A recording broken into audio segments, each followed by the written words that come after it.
Okay.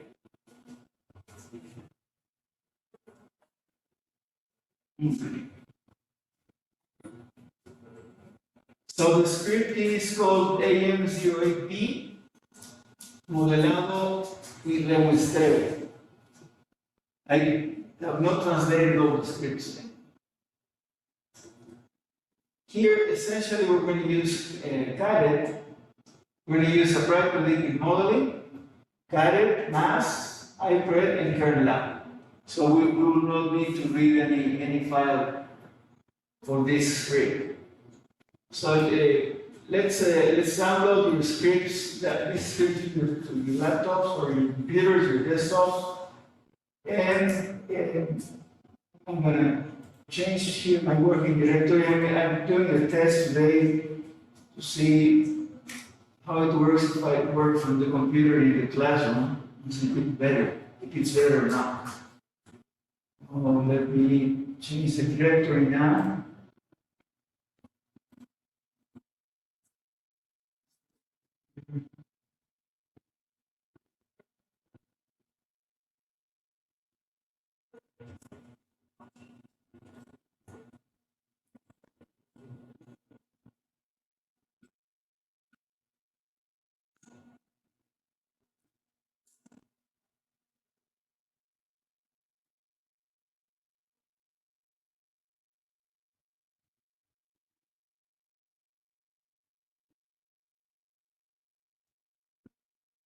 Just see, doesn't matter.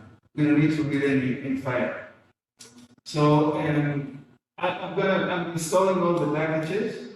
Apply predictive modeling, Caret, MAS, iPred, kernel, and ggplot2.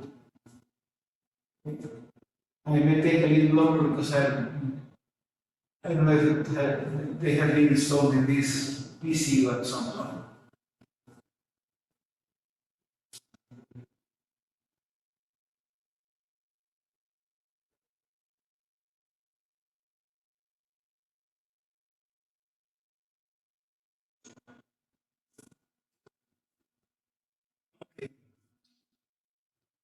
Let me know when you're ready, okay? Please.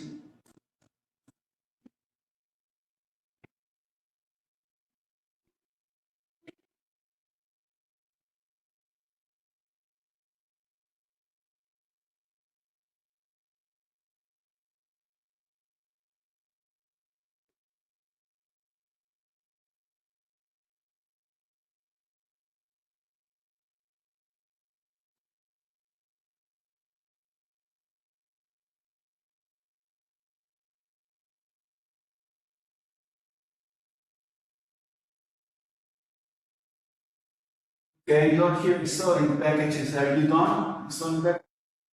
Yeah? Okay. So let's talk first about the over-adjustment overfitting. I think that the right word would be, I need to translate this whole thing, but it would be overfitting.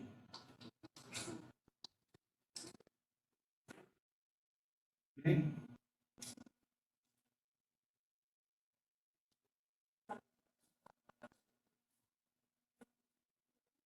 We're going to generate we're going to use data that was generated, and they come with a prime-related modeling package. It's called two-class data. It's a data that already comes with the package. So if you look at the head,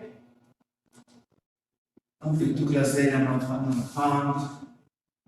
Why? Let's see, that installed appropriate modeling. Yes.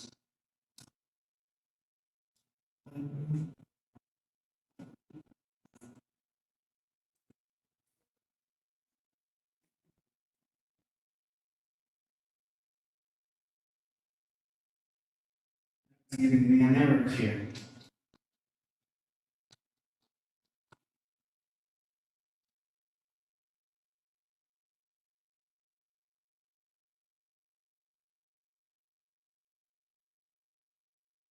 It has predictors and the classes. That's what it has. Now, I don't know why it's not identifying the file, the data set here. And let's see if it identifies classes. Okay, here it is. The classes are just class 1 and class 2. Okay, that's two categories, so it's just class 1 and class 2. Now, I'm going to make a data frame joining together the classes with the predictors, okay? Because if I say here predictors here, and predictors has predictor A, predictor B. So there's two predictors only and two classes. Now I'm going to construct a data frame that has the predictors and the classes in the same data frame. That's what I'm doing here, and I'm calling it DF for data frame. I'm going to load the data. That's a plot that you saw in the presentation, and it looks like this, right? So the two classes. Class 1 is like pink or something like that, looks like pink, and class 2 is little triangles, like blue, light blue triangles. As you can see, they are not completely separated. There's well mixed here in this area here. Okay, so that's a data set we're going to work with first. And the first thing we always do is we partition the data. So we partition the data and to select a set that we're going to be using for training and the set that we're going to be using for validation or testing. And if you look at the proportions, it's a balanced data set. We have roughly the same amount of class 1 as we have of class 2 elements in the data frame. And so we could use simple random sampling to create the partition, but we'll use the create data partition to make sure that the percentages are kept. Although here it's almost 50%, 50%. So we'll call training rows. We've done this before. And in training rows, what do I have? I just have the rows that are a part of the training, okay, part of the training set. I just listed the head of that training rows. If you look at the data frame, we have 208 observations, so close to half of that is class 1, close to that is class 2. And I took 80% of the data for training and 20% for validation. Okay, that's this P equal 0.8. And it uses the classes, the classes information to partition in such a way that the proportions are essentially the same in training and in testing. Okay? If you look here at the training rows, we have 160 observations, which is roughly 80% of the whole data set. Now,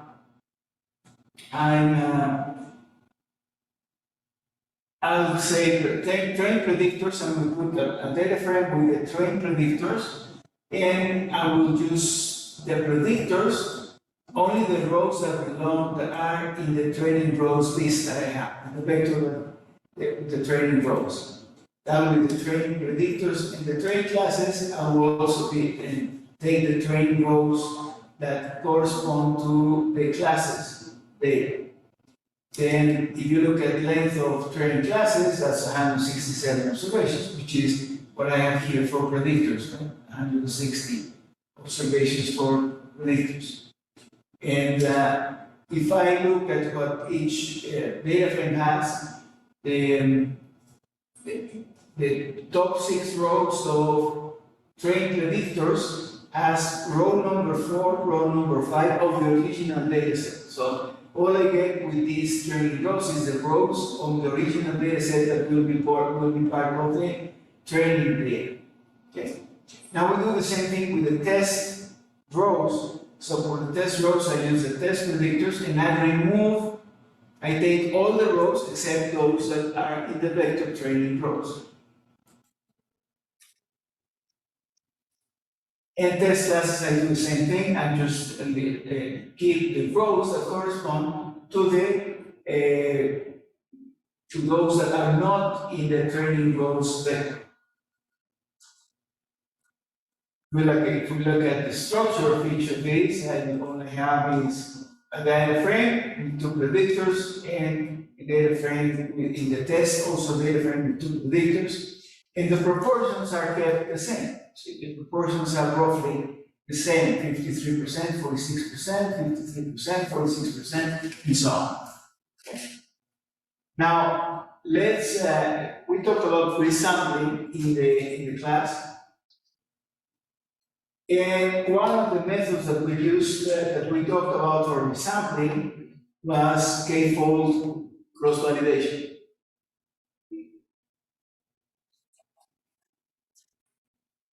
So I'm gonna create this, the same instruction, the same function that we used to create the sample, the training sample, and the test sample. The same function we can use to split the data. So I'm creating, this is I'm creating something that I'm calling here repeated splits. And all I'm doing is I'm creating three subsets of the trained classes with 80% of the data. That's one way of doing it. We'll see on the other ways to do it that are more little simpler than this thing. But if I look at structural repeated splits, what I have is three resamples.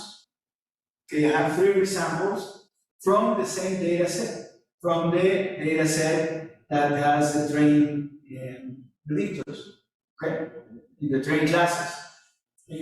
So that's those are the repeated splits. So in the example number 1, it will have observation 1, observation 2, 3, 4, 5. All these are the same, they change. For example, here, if you look at this is 1, 2, 4, 5. So I don't have 3 in this resample. So that's doing just resampling and creating several subsamples. Now, there's other functions that are very useful in Caret.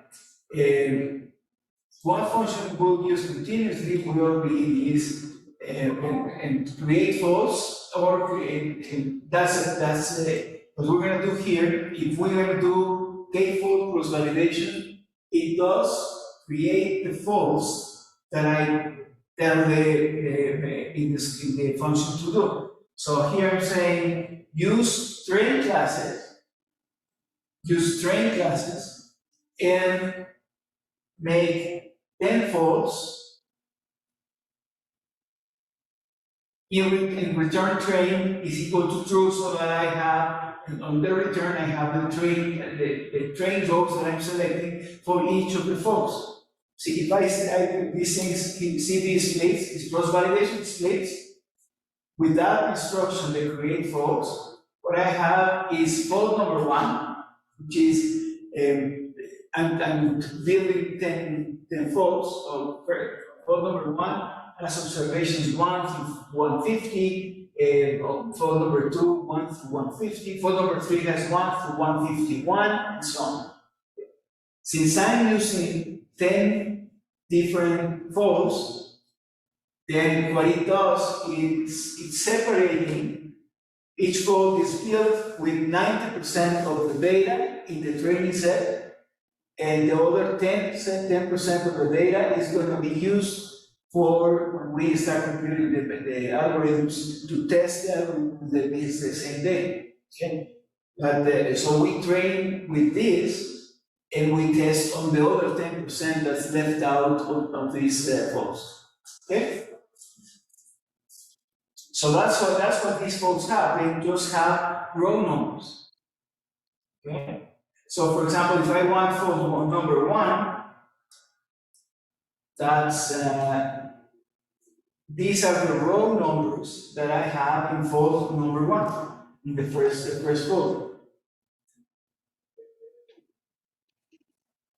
So with this create faults, I just create the different faults for k-fold cross validation.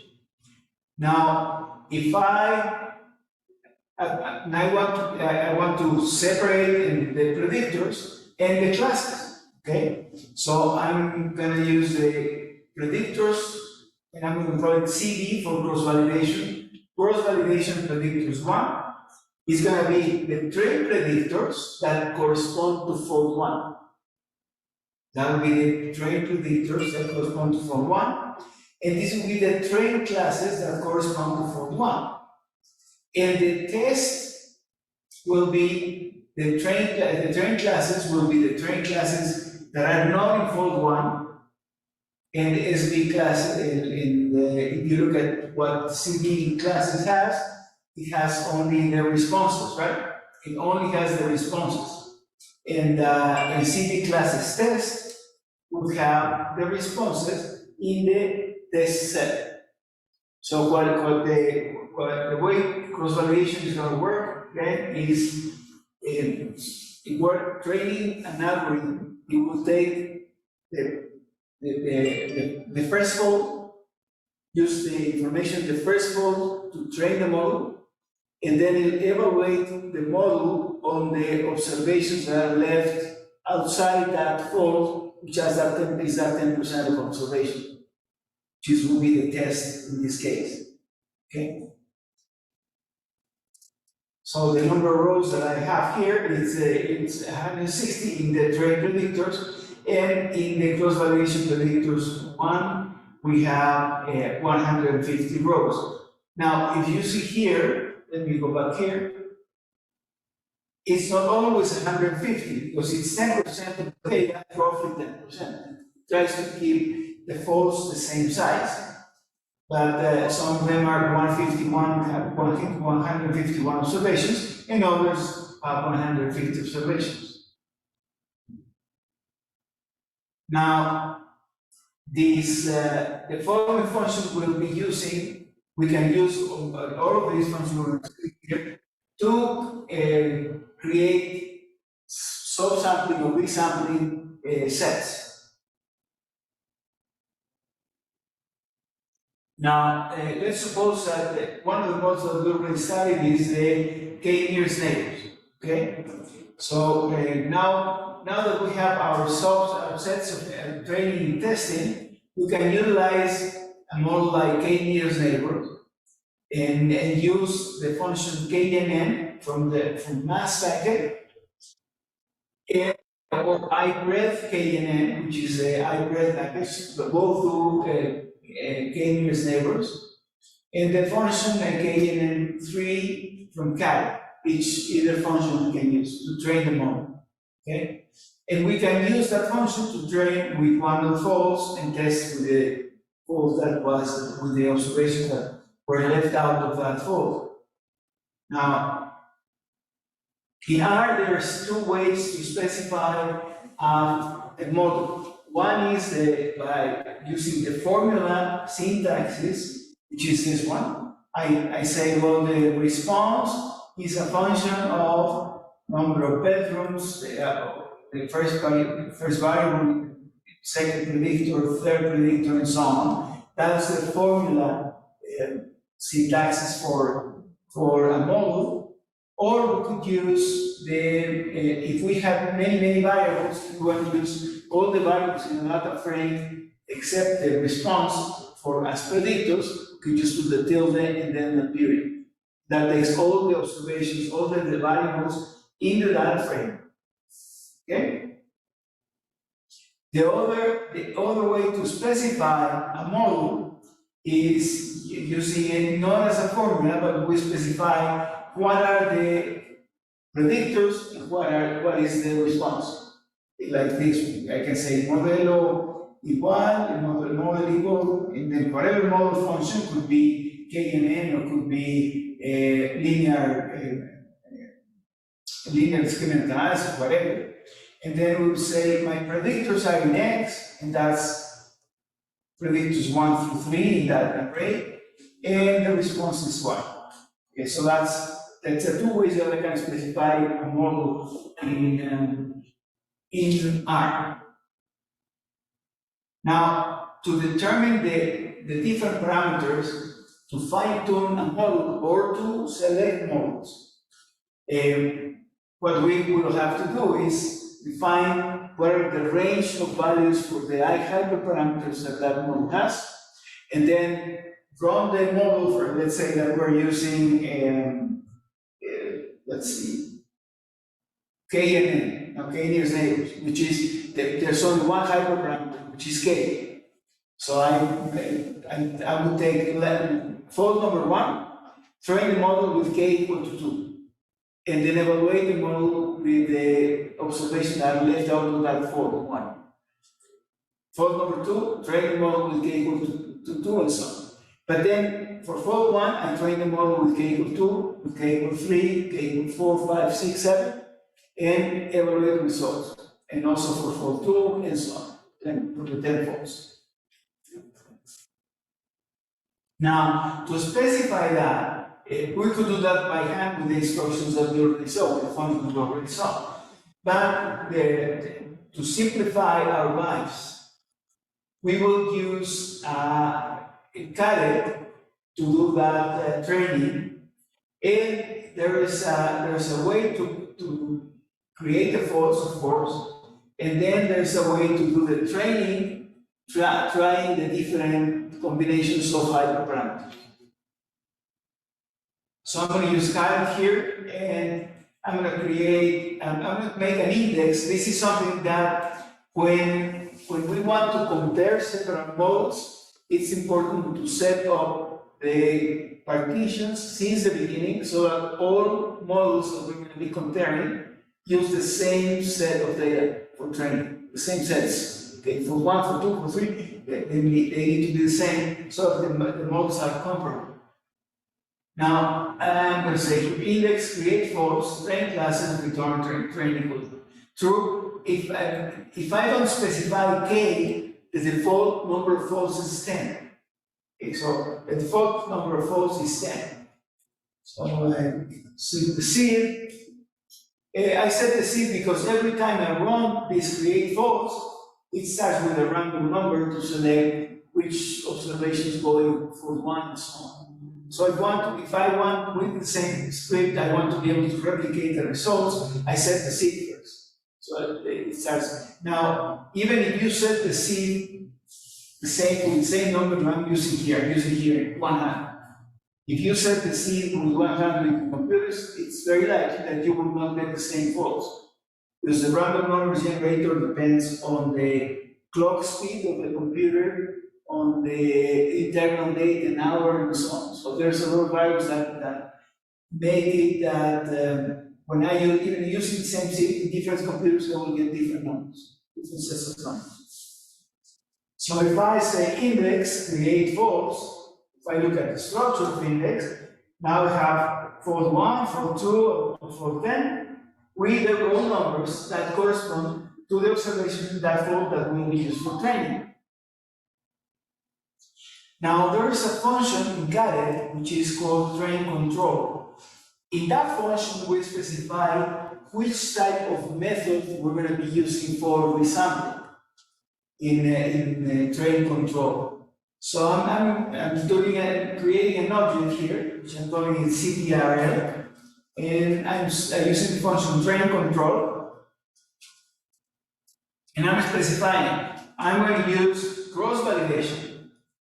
And I want you to use the faults that I already defined in index, because I already created those faults, and the indexes, the row numbers for these faults are already in this place, in this array, in this data frame index. Okay.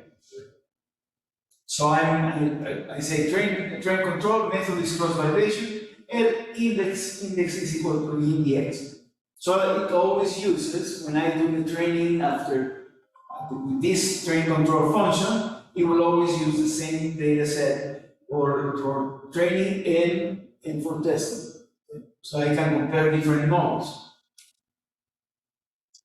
Now, cross validation is okay, but it's always preferable to do cross validation with repetitions. Because what we mentioned last time, if I do repetitions, then my random number changes for every repetition, and there will be less coincidence in the faults when I do a second repetition, third repetition, so. To specify that, we use create multifolds. Okay, say I see it here, and I'm going to create multifolds, and I say train classes. Why do I need to specify train classes? Because they need to know one of the advantages of this, of doing this with Kaggle, it will ensure that when it does the split between to build each fold, you have 90% of observations in the fold, in 10% that are out of that fold to do the evaluation. The percentages of class 1 and class 2 will be preserved between what I'm going to use for training and what I'm going to use for test. That's why it requires the response here, because according to the proportions that I have of the response, this has done the split. So if I go k equals 10 and times equal 3, index I will have 10 folds repeated 3 times. And now, if I look at the structure, so I'll have fold 1 and repetition 1 is these are the wrong numbers for fold 1 repetition 1, fold 2 repetition 1, fold 3 up to fold 10 repetition 1. And then fold 1 repetition 2, fold 2 repetition 2, and so on. And fold 3 repetition 1, 2, 3. So I have now 30 different sets of data that we'll be using to train and to evaluate the model. So for each model that we try, we will have 30 measurements of the quality of the model. If we are measuring percent correct classification, then for each of these, for each model that I try, I will have 30 measures of the percentage of the correct classification, BCC. Okay, and if I'm using k-nearest neighbors, and I want to test, I want to use it for not to compare models, but to fine-tune the model, see which is the value of k that is better. Then what it does, I will have 30 measurements for k is equal to let's say k equals to 2. If I use it with k equals to 3, k equals to 4, k equals to whatever, I'll have 30 measurements of each. So I'll have an idea not only of how good my percent correct classification is, but how variable it is. Okay?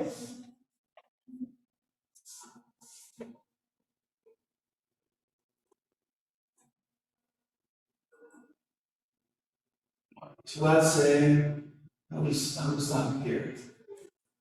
With multifolds and 3 repetitions. Okay? Now, if I'm going to do cross validation with repetitions, I use as method in the train control. This function again controls the training, So the method is repeated CV that assumes that it's going to be repeated cross validation. And if I'm going to compare, this is not necessary to do if I'm not comparing, if I'm just trying to determine the best value of k. But if I'm going to compare different models, then I need to fix the index, and you always use the same index, which is the one I created here. So in this index, I already have the information in the folds of each of the 10 folds and the repetitions. Is that clear? Okay. Now, let's do with k-n, with k-nearest neighbors. Let's try let's do the training with the train function in Kaggle. And I will say here k-n fit, that's the name I'm giving the model.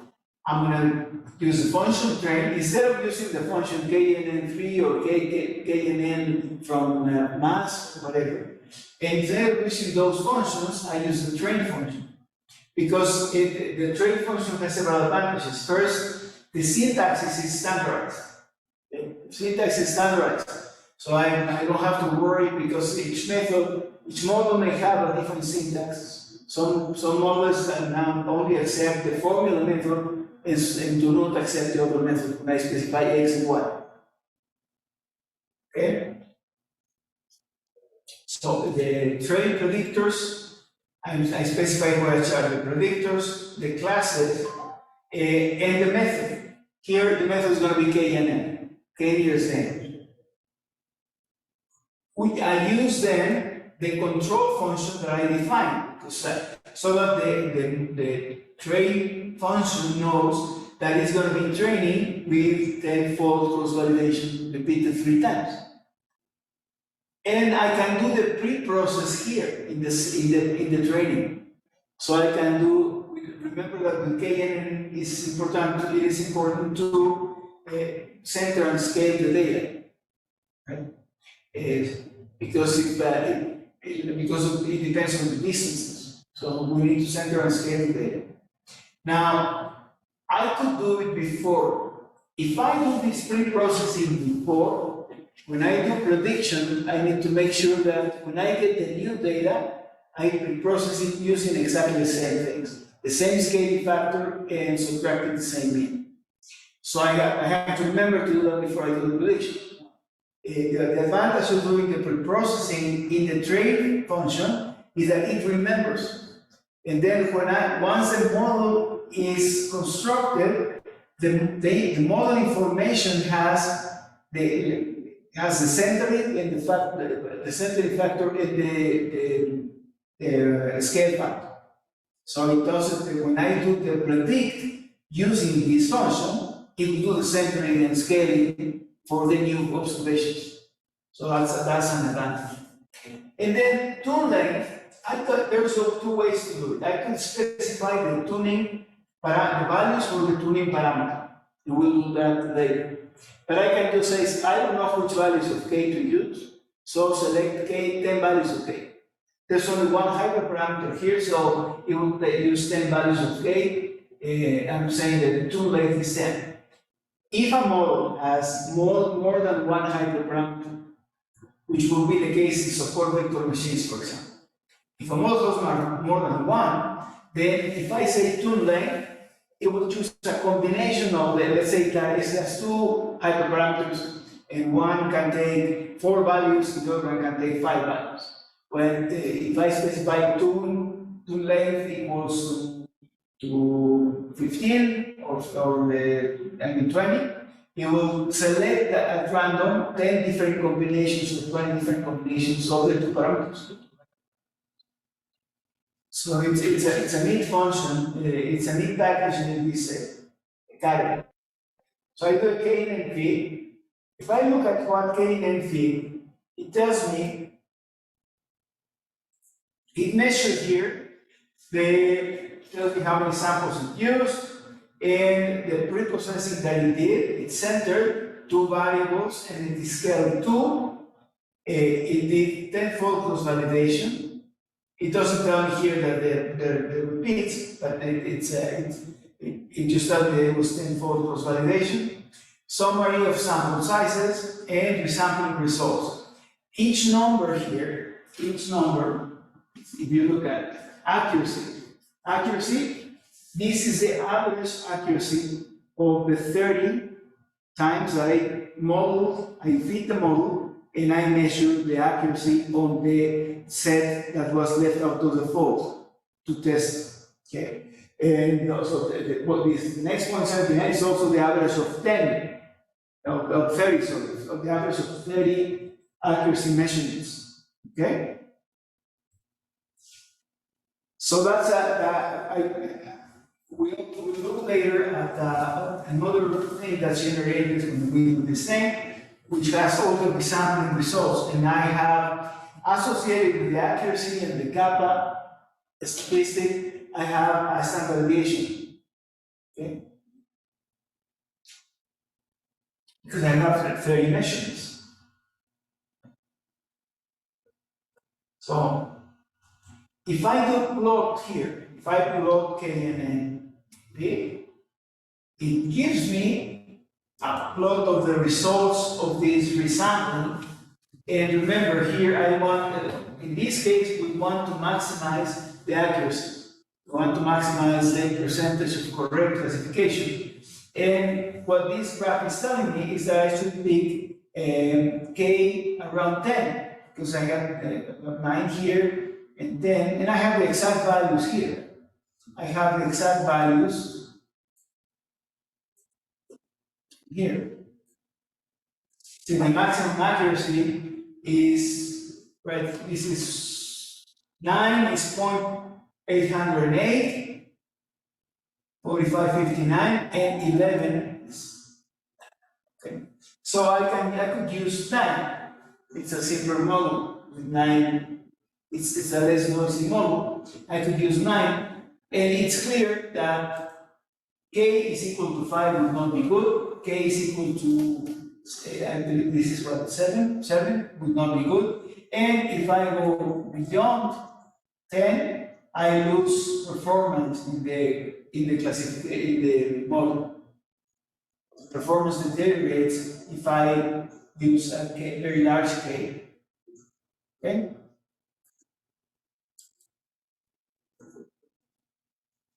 And if I look at what K&N fit has, that I already listed that. That's a plot. I came back to the names. That's all the information I have in K&N fit.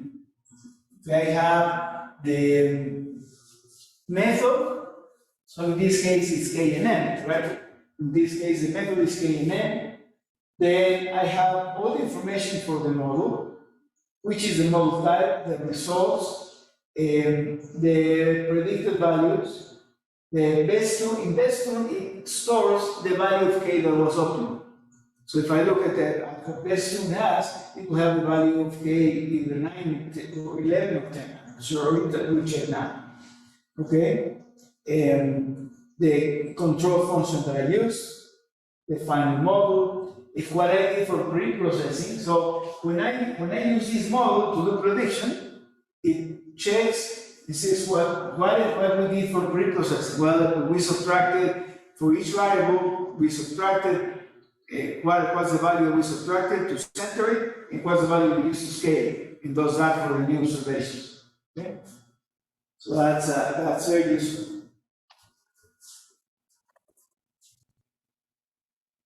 If I look here at K&N, I'm going to say K&N fit, $sign, and I'm going to say best-tune, and it tells me K is equal to 11.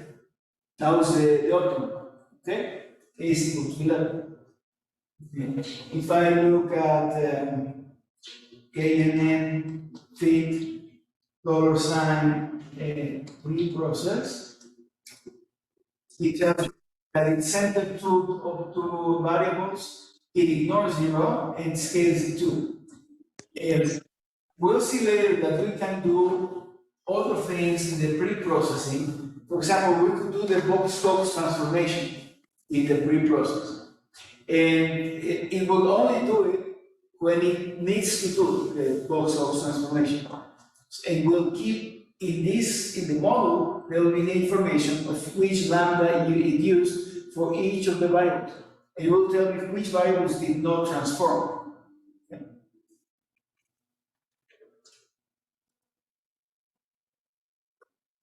Now, if we want to compare models, we're going to compare this K&N with logistic regression. Okay? So I'm going to use, to be able to compare the models, I have to use the function train for all the models that I want to compare. So the structures of the models are the same, and the resampling results have the same format, so I can compare the models. So logistic regression doesn't have a hyperparameter, but I'll say train equals train predictors. This is the response, the classes, method GLM, pre-process, same current scale, and trace control. I'm going to use the same trace control. Here, logistic regression tells me the accuracy is 0.759 and the kappa statistics 0.51. Doesn't give me other things because I don't have a hyperparameter. There's no hyperparameter here. That's why it says here hyperparameter. It refers to hyperparameters. Okay, the same way here before we did the k and n, it tells me the parameter. Okay, k, 5, 7. Here I don't have a hyperparameter. That's accuracy, kappa, and the standard deviation of the accuracy. Remember, this number is a result of 30 times 30 measurements of the accuracy, and that's the standard deviation. Okay. If I try to do a plot here, as we did earlier with k and n, it will tell me that there's nothing to plot because I don't have a hyperparameter. Plot, and I call this model logistic vector. It tells me there are no tuning parameters for this model, so there's nothing to plot.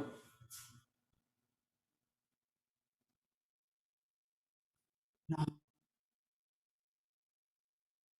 if I want to compare them now, I want to compare the two models, I have to create a list with all the models that I want to compare. So I'm making a list, I'm going to be calling that modelos, and that's a list. K and N is going to be the model K and N fit, and logistic is going to be the model logistic record. I create that list. Resump, I'm going to create a structure called resump, which has the resamples of modelos, of whatever is in that list. So if I look at what the summary of resump, here it tells me for each model, K and N, what was the minimum accuracy, the first quartile, the median, the mean, the third quartile, and the maximum accuracy that we got. And also for logistic regression, the minimum accuracy, the first quartile, the median, and so on. And also for the kappa statistic. If I had used the raw ROC, area under the curve, then it would give me the ROC. I specified we'll be using that when the classes are unbalanced. We'll be using the ROC curve instead.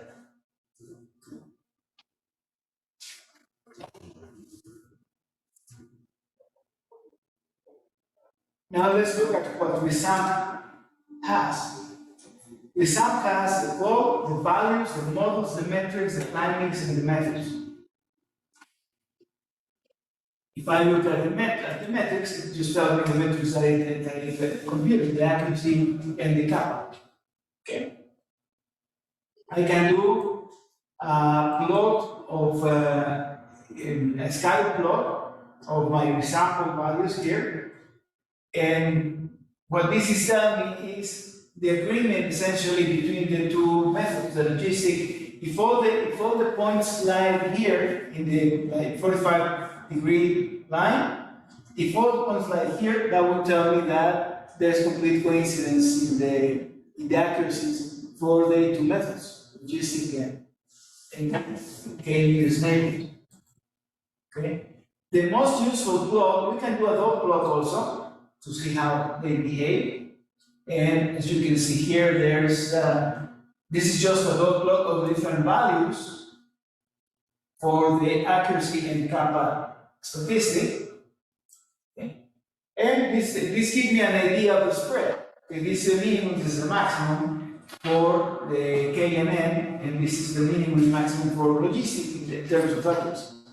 Now, if the more useful plot is this one, it's a box and whiskers plot. Because that is telling me more information. If I have outliers, I would see them there. I would see them in this plot. So as we mentioned when we reviewed the presentation, if I had to choose between any of these two models, since they are very close in accuracy, I would probably choose logistic because it even has, well, there's a small difference in the median, right? The median is lower, it's lower here. But the spread looks roughly the same, and I don't have any outliers. Use that because it's interpretable. Okay? We could, if we wanted, do a t-test for differences in accuracy between the models. And with that, with the function model differences, okay, I take the model differences is the function. The function is diff, differences in the sample. It will take the statistics that I'm computing, which is the accuracy and the kappa, and compute the differences and do a test, hypothesis test. If I do a summary here, it tells me a couple of pieces of information. One is the upper diagonal is the estimate of the difference in the two models. So, for example, the difference in accuracy between KNN and logistic is 0.04. That's the difference in accuracy. And what I have here is a p-value to test the hypothesis that the two mean accuracies are the same against the alternative that they are different. So I cannot reject the hypothesis that they are the same. Okay. And the same thing for the kappa statistic.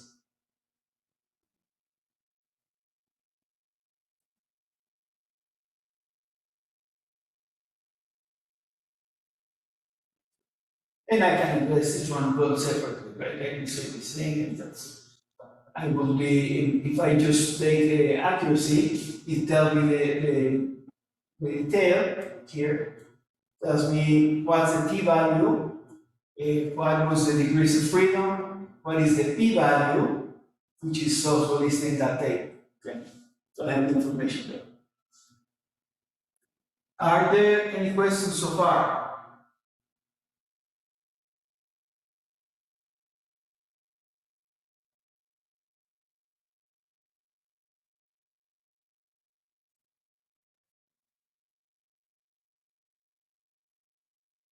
Máquinas de vectores, soporte, se me olvidó que está en inglés.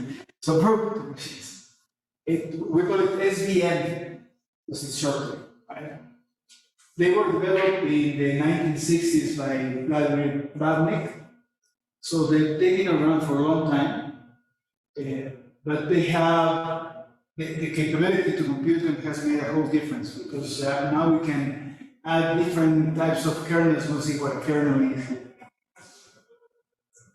Now, this is one of the methods as well originally developed for classification. It was developed originally for classification problems. But then we also use it now for regression. So it's a model that was developed for classification, but now we can use it for regression also.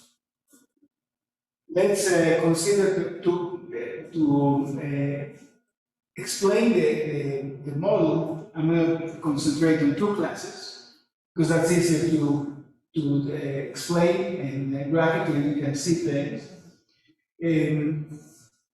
So we have two classes, class 1 and class 2, and let's suppose first that the classes are separate, that is, that they are completely separated somehow. So we have class 2, class 1 and class 2, and the reds and the blues, and they are completely separate.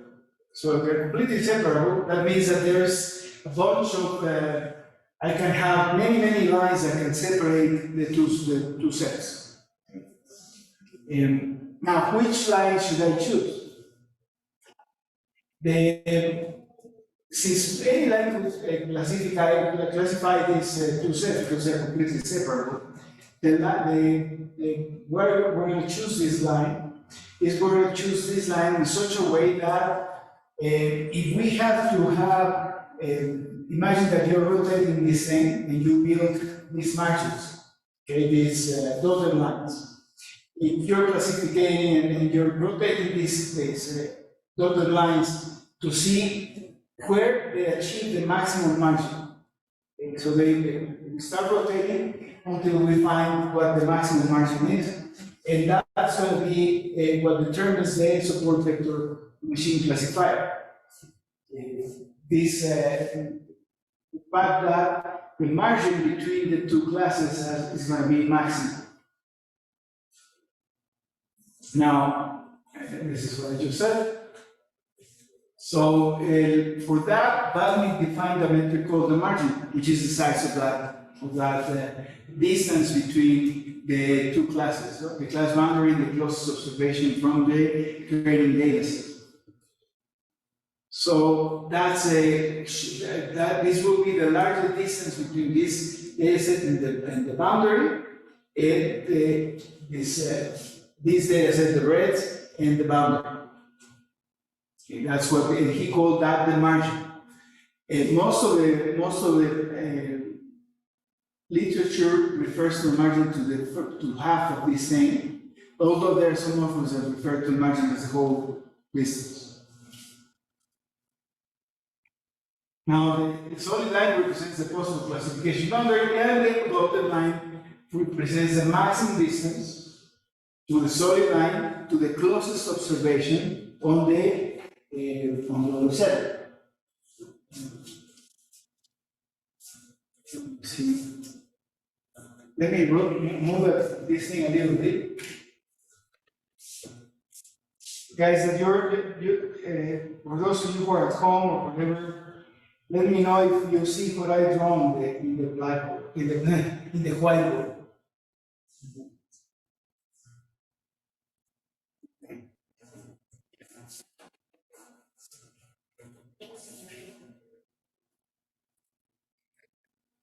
So if you look at this line here, this point and this point are the closest one to this other set that follow this margin, right? And this one here is the closest point that lies on the other side, or on the blue side of the set, that's closest to the boundary. Now, these 3 points are vectors, right? They are vectors in two-dimensional space. So these are called the support vectors, because the boundaries are resting on those two vectors, on those 3 vectors in this case. Okay? If I draw this thing now in the whiteboard, can you see it at home? Sí se ve, profe. Sí? Okay, good. Because I didn't see it here. Let me say there. Oh, because I'm covering that anyway.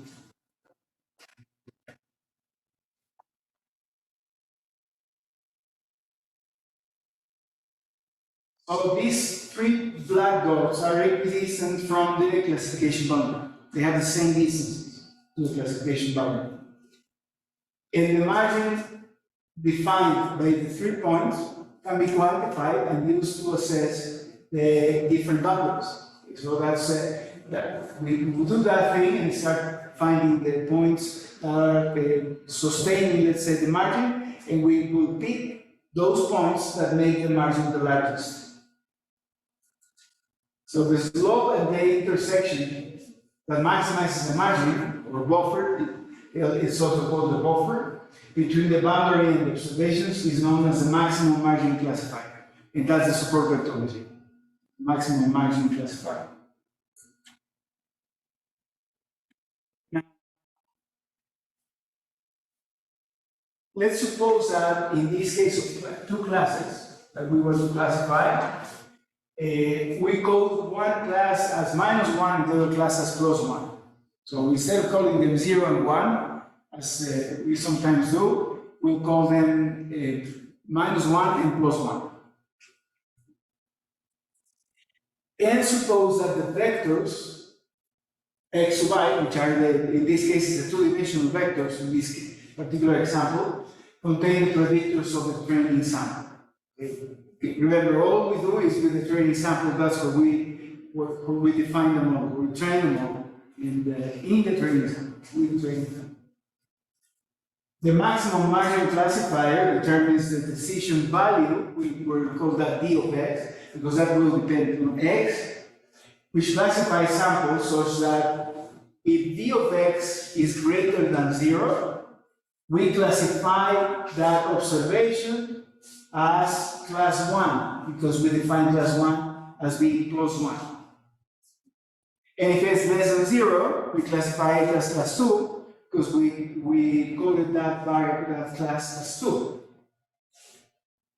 Now, suppose a new observation comes in, observation u, and then we need to be able to classify u as class -1 or class 1, we need to compute that function d of x, which is that boundary. It's a form that's similar to linear discriminant analysis. You look at this thing, it looks very much like linear discriminant analysis, right? Let me see if I can. I think it's going to be better if I do it here.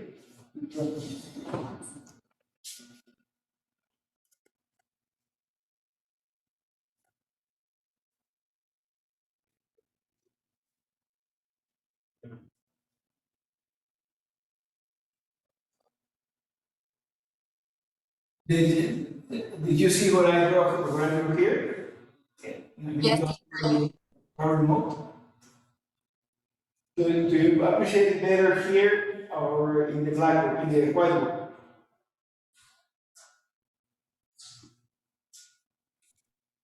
Here. Here? Okay, so I'll do the drawing here instead. Okay. So now, d of u, the decision boundary that is going to be a function that's linear on the variables of that new vector, new observation. So it's a linear in a sense. It's pretty much like a linear discriminant function. A linear discriminant function. So it's a linear combination of the new values, the u values. It's a linear combination of that. Now, that equation is in terms of the new observation. It's in terms of this observation u. What we need to know is, we need to do is express that equation in terms of the original variables that were in the training sample. So we need to do that in expressing it in terms of the original variables. So we can express d of u, which is the decision boundary, as a linear combination of the u sub j, and we need to be able to express that d of u as a linear combination of the responses. This is the responses here are yi is either -1 or 1. And then alpha I are the coefficients of that of that discriminant function. The alpha i's are going to be the coefficients, and x prime is the vector that was in the training sample. Are the variables that are in the training sample. So that boundary is expressed now as a linear combination of the observations in the training sample. Now, in the case that we just saw, when the samples are completely separable, the parameters alpha I are going to be 0 for every point except the points that are on the margins, which are the support vectors. So all these alpha i's will be 0 except the ones that correspond to the support vectors, which are the points that are on the margins. That's for the completely separable case. Okay. Now, the set of values alpha sub I, which are different from 0, correspond to the points that fall in the margins from here. That is the black dots in the previous graph, that's what I just said. And the prediction function, actually the important thing here is, in this case, in this separable case, the prediction function only depends on the support vectors. That's why it's called the support vector machine, because everything depends on the support vectors to classify any observation. Oh, they only depend on that, on the support vectors. Okay? I think this is not centered.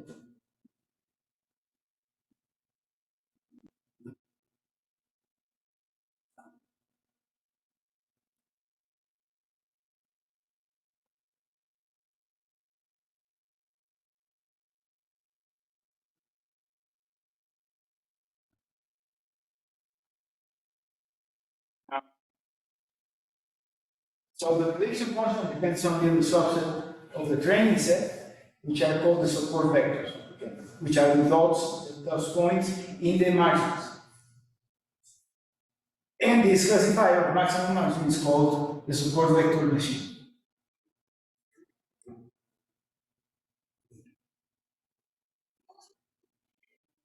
Now, we're still on this separate case, okay?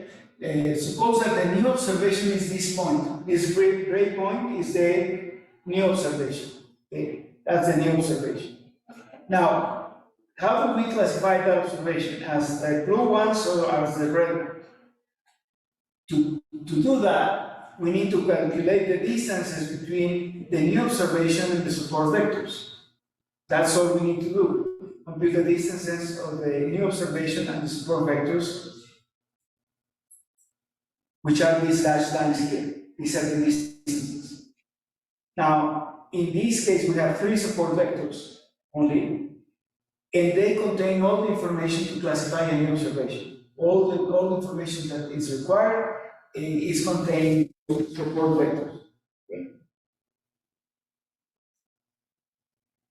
Now, the essence of the equation in what we just saw in the last slide is the sum of the products of what? Of the sign of the class, the model parameter, and the dot product between the new observation and the values forecasted by the support vector. Okay? Let me go back to that equation, and that's essentially what it is. Is a multiplication of the class, which is a +1 or a -1, times the coefficient of the model, alpha I, times the dot product between x prime and u. Okay? The xi prime, which will be the ith observation, and in the completely separable case, in the example that we just saw, there will only be 3 terms here. There will only be 3 terms because the alphas are going to be 0 except for the 3 points that are the support vectors.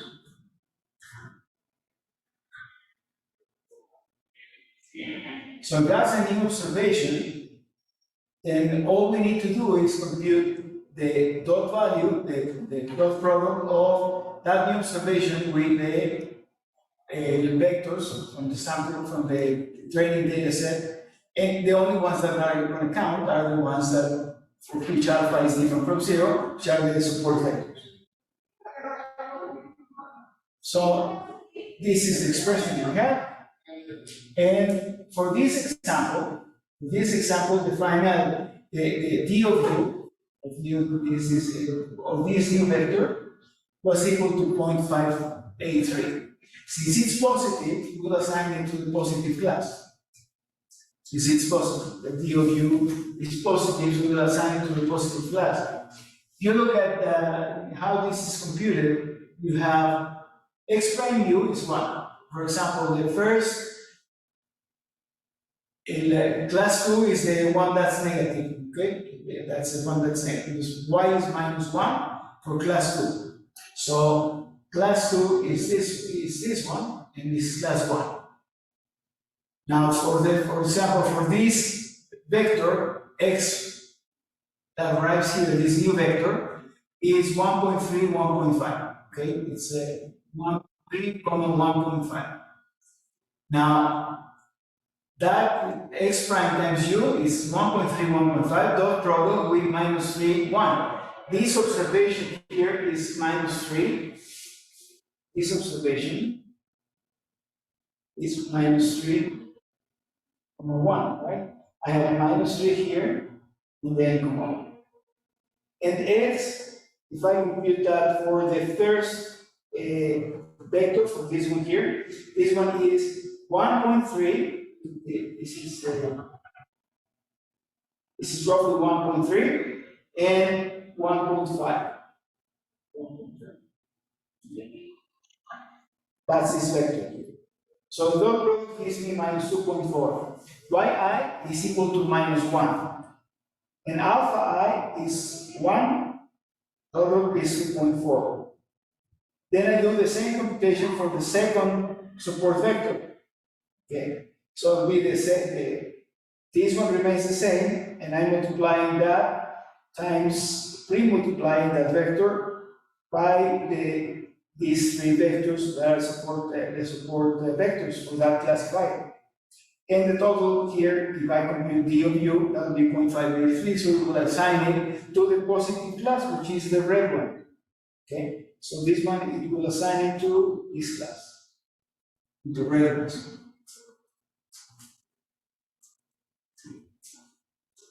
Teacher, Yeah. can you return to the previous slide a little bit?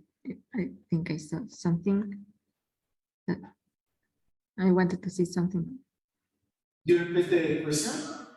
Can you return to the previous slide a little bit? Okay. This one? The previous one. Previous one?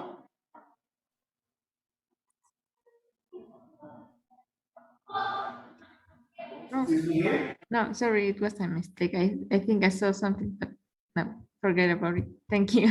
Okay.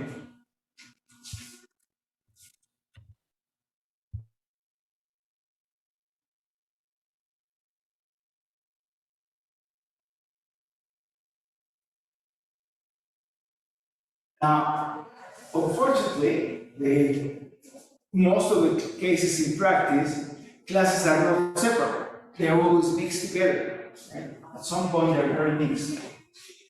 So Cortés and Babnik developed extensions to accommodate for non-separable classes. And what they did is they assigned a cost to the training points that are in the boundary of the wrong set. Okay. So once you compute what the boundary should be, all the points that are on the wrong side of the boundary, we know which is the wrong side of the boundary because in the training set, of course, we know what the response is.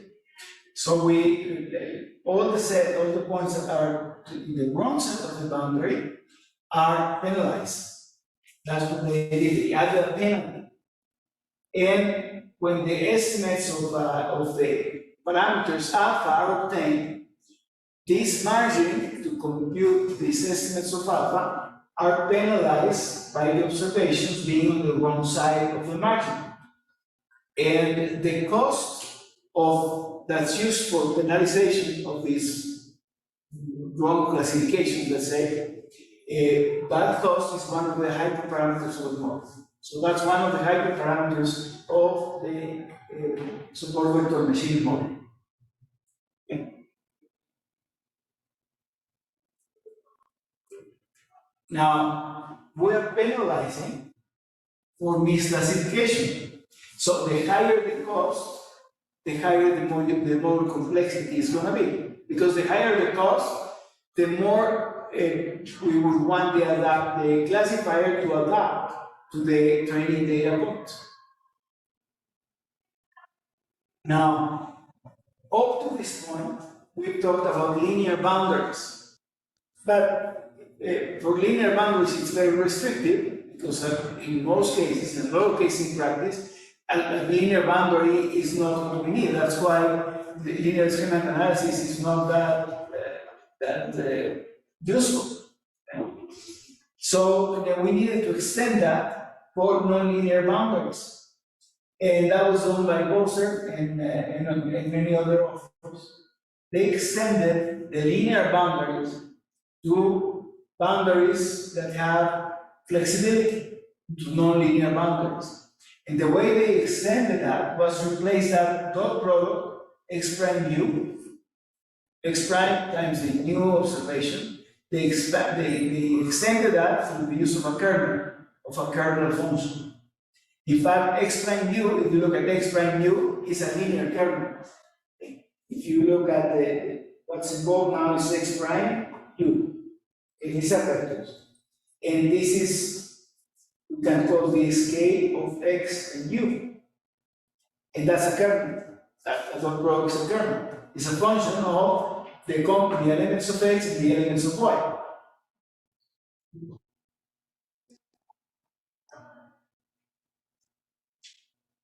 So instead of using the dot product here, we replace that by a kernel of the function k, which is a function of xi and u, the new observation of one class.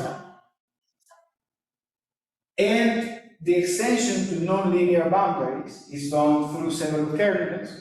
These are the most common kernels. Okay, the linear is what we just saw, but these are very common kernels. The polynomial, which has a scalar times x prime u plus some power, raised to some power.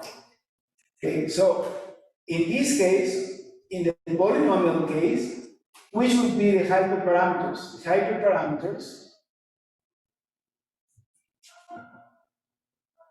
are the degree of the polynomial, that is the power, the scalar, and also the cost of this classification.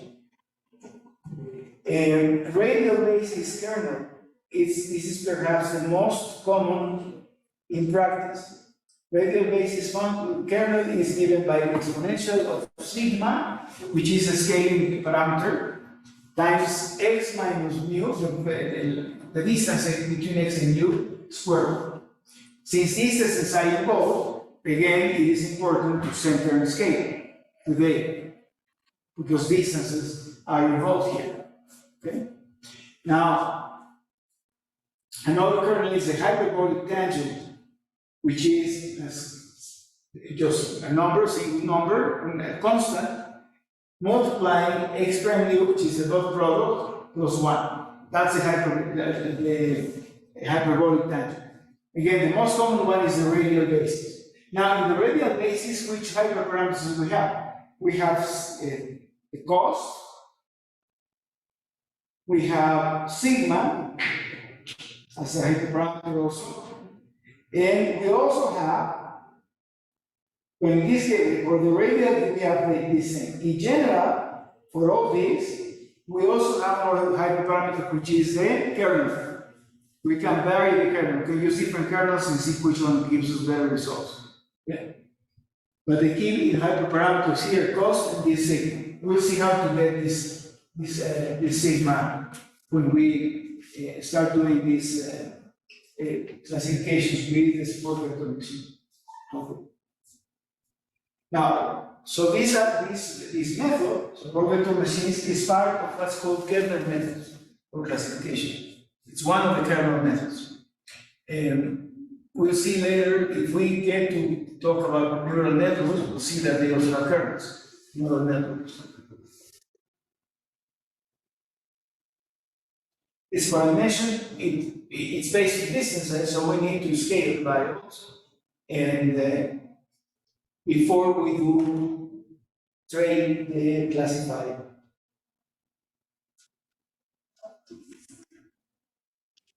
Now let's look at these cases, and because they illustrate the effect of sigma. This is with the radial basis kernel. With the radial basis kernel, we have the sigma is one hyperparameter. Okay, sigma. We're using here 3 values of sigma, 3, 1, and 0.1. And the other hyperparameter is the cost of misclassification. So, cost equal 0.03 here, then 0.25 and 16. So the larger the cost, the noisier the classifier. Okay? Look at this the right-hand column and the bottom one. You can see that when the cost is very high and sigma is also high, we have a very noisy classifier. This one, we would say here, this classifier is overfitting the training data because it's trying to accommodate the training data, but it's not going to be that good forecasting. Okay? It's not going to be that good forecasting. The big a new observation. This is, for example, a case with sigma equal 3 and very small cost of this classification, and that's a classifier. It's just a circle. That's the boundary for that classifier.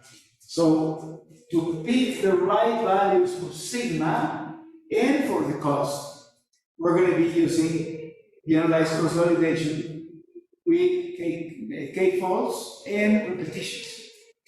Because that's the way there's no way that we can determine what's the right sigma and what's the right cost for any set of data. Based on the data only, there's no way we can determine that.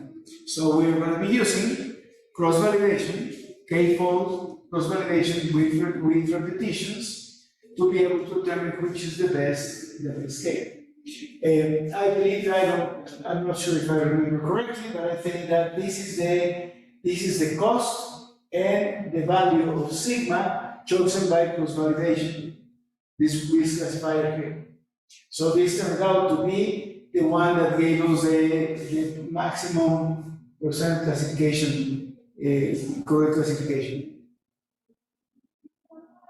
And that's how we determine those values, the hyperparameters.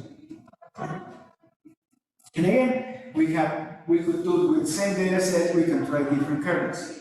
Now, we have to be careful with the polynomial kernel, because if we have 80 variables and we go to a 3-degree polynomial, that's too many. That's too many coefficients. Okay, that grows to very rapid. So polynomial kernels, normally we use them, or we try to compare them with the radial-based kernel when we have a small number of predictors.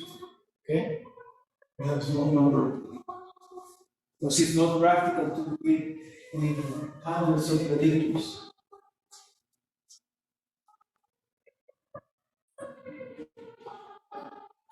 Support vector machines are part of kernel-based models. That's just what we see in lessons here.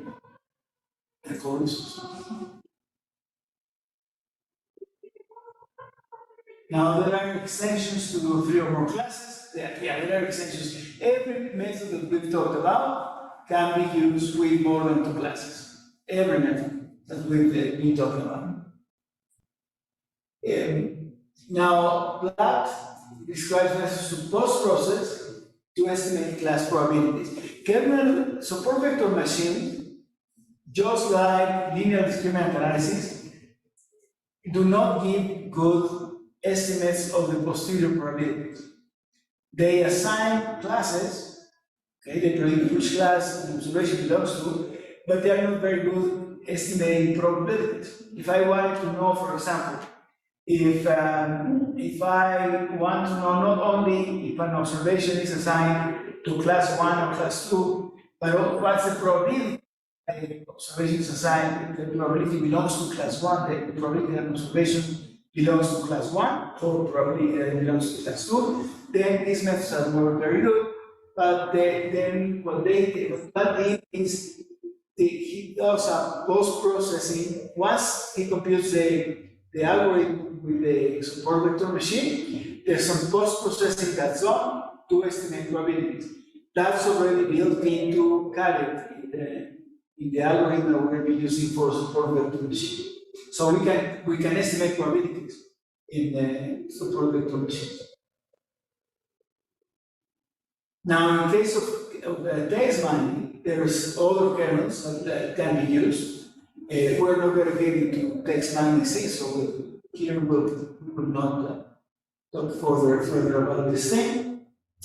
And this is very important to remember. In many cases, in many models, If you have more variables than what you need, it doesn't matter much, okay?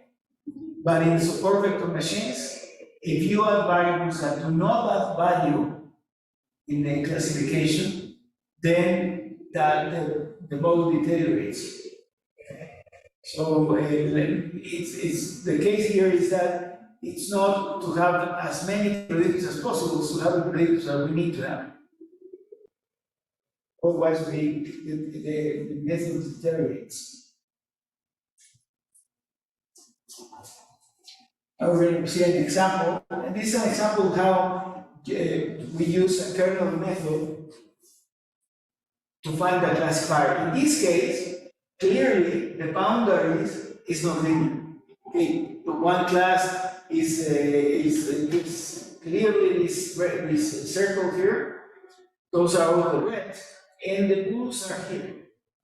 Now, when we introduce a kernel, it's like, it's not, formally it's not flat, okay, but it is like adding a dimension to be able to rotate this data. This is a two-dimensional, this is a two-dimensional case, right? So I have predictor A, predictor B. And if I want to classify, a linear classifier is not going to work. So one way to do that is through the kernel methods that introduce the non-linearity. Because what the kernel method is doing, in essence, is adding a dimension. We go to this link.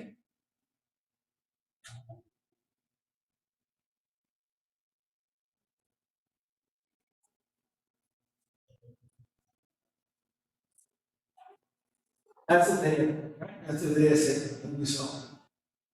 What the kernel is doing is that it's rotating, it's introducing a third dimension and rotating the space to a point where we can get a good classification. So if I stop there, I can get a very nice classifier because my classes will be separable. So that's essentially what it's doing. Okay. Now, using the simulated data that we used a few minutes ago in the script to estimate the K nearest neighbor and the logistic regression, we trained two support vector machine models. One with a radial basis function kernel, and the other with a polynomial kernel. This is the result for the radial basis kernel. And as here again, we're evaluating accuracy. And so we want this to be as high as possible. And this is cost. Okay? This is cost. And in this case, the best value, the best correct classification proportion was obtained with cost of 2 to the minus 1 or something. Right? Around here. So cost was 0.25 to the minus 2. And sigma was determined to be 0.09 in that particular case. We'll do it now.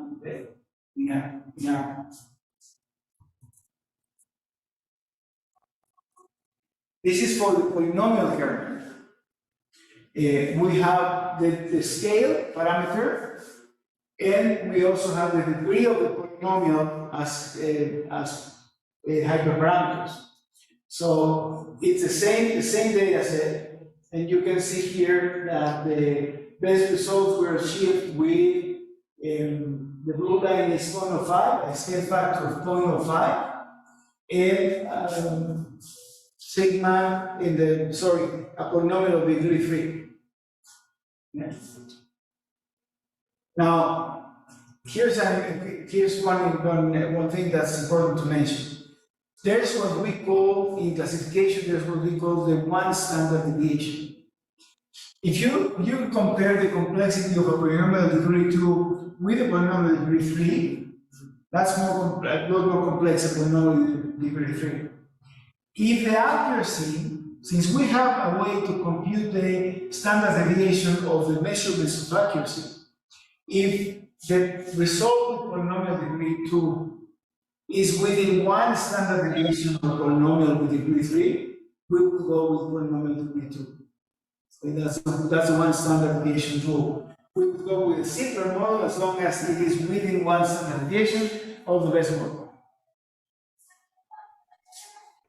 Teacher, Yeah. can you explain that again, please?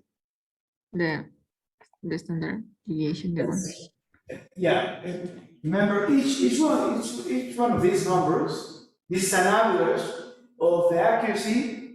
If we use 10-fold cross validation, and we use 10-fold cross validation with 3 repetitions.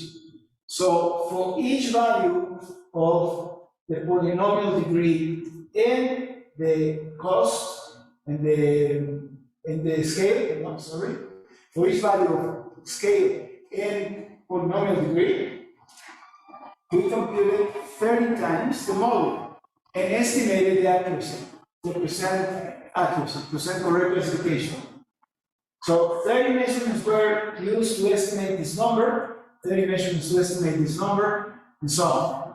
So each of these numbers, which is an average accuracy, has what? Has a standard deviation, because that's the mean accuracy in the 30 times that we computed the model with that combination of hyperparameters. So we have a mean, which is this dot, this point, and we also have a standard deviation.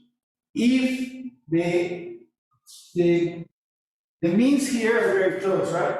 This is like 0.74, and this is about 0.70 something, not 0.75 for 5. 0.75. If the standard deviation, this number has a standard deviation associated. This is a more complex model, right? This is a more complex model. So if the accuracy that I got from this model, the average accuracy,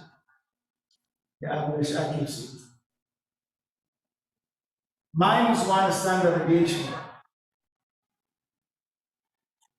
is at least as good as this one, this accuracy at this point. I would go with a simpler model because it's a lower degree polynomial.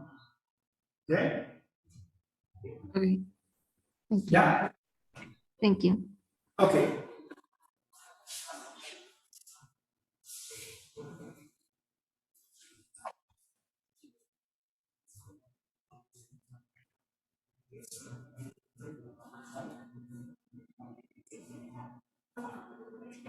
Now, if we choose the wrong values for the scaling factor, and also if we choose very high degree polynomials and we have many variables, we may have problems with the algorithm. Okay?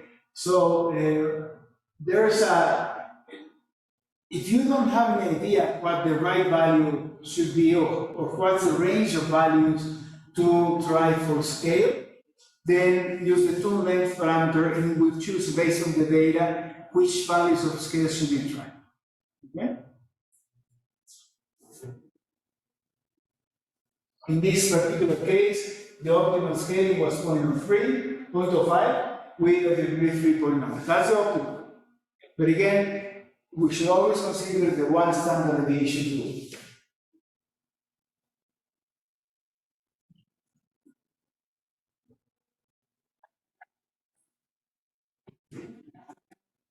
Now we're going to go to our script, and we're going to compare. We already did a comparison with logistic regression and KNN, K-nearest neighbors.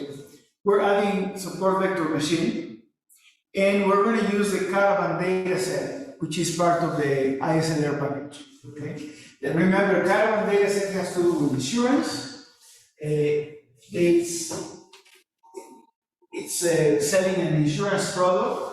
And that's a very unbalanced data set, right? That's 85 predictors that measure demographic characteristics of 5,800 individuals. The response variable is purchase, which indicates if a particular individual bought the policy or not from caravan insurance.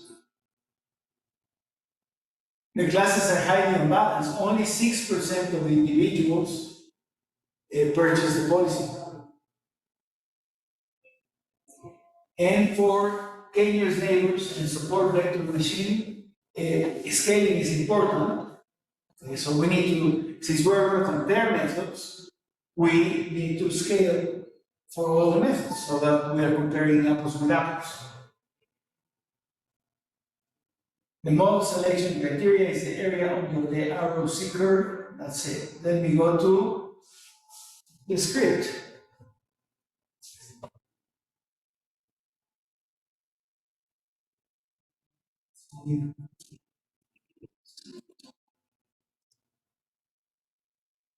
The script is the 09, it's number AM09. Is the classification with support vector machines.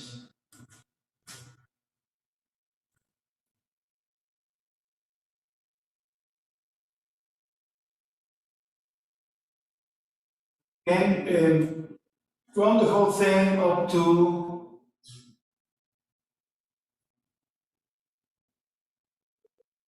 oh gee, this is gonna give me trouble here.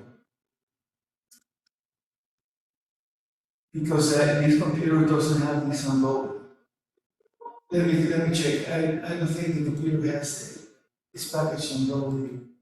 And it's I have to load it from binary and I don't want to waste time on that. There's a package DMWR.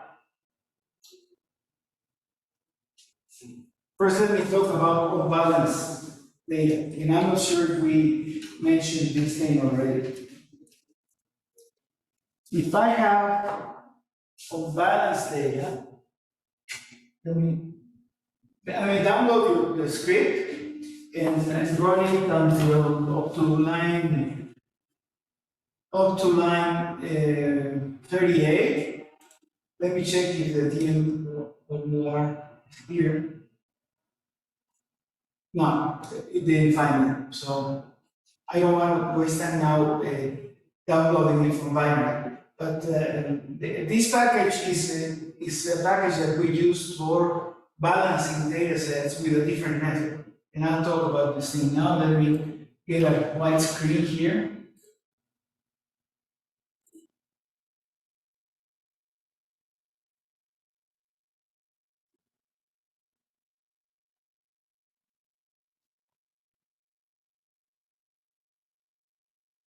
When my data set is very unbalanced, it is important to balance the training data set.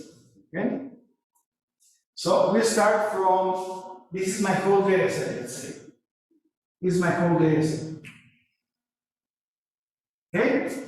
Now, I take, in this whole data set, I have only 3%. This is the class of interest, class 1, which is the class of interest, and this is class 0.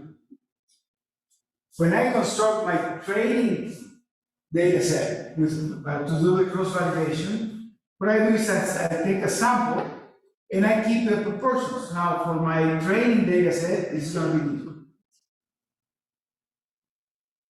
This is my training data set, and this is my class of interest, class 1, and class 0. When I have this type of imbalance, there's 3 ways that I can solve that.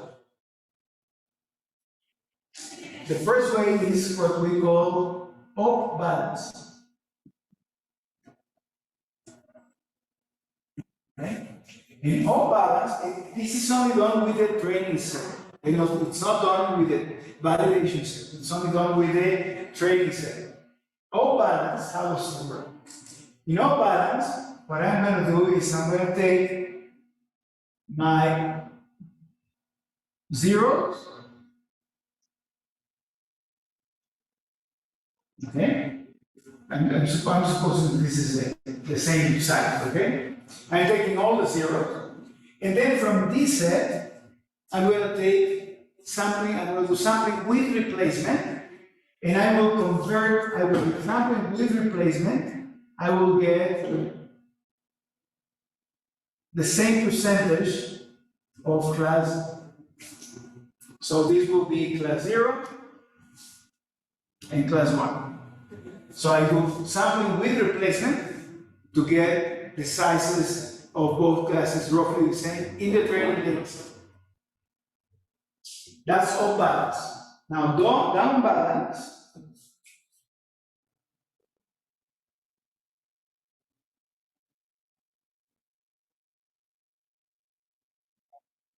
Down balance, what I do is I take this Z0, this all my for my class Z0 and my class Z1. My class Z1 goes just as it is. Okay, so I take my class Z1,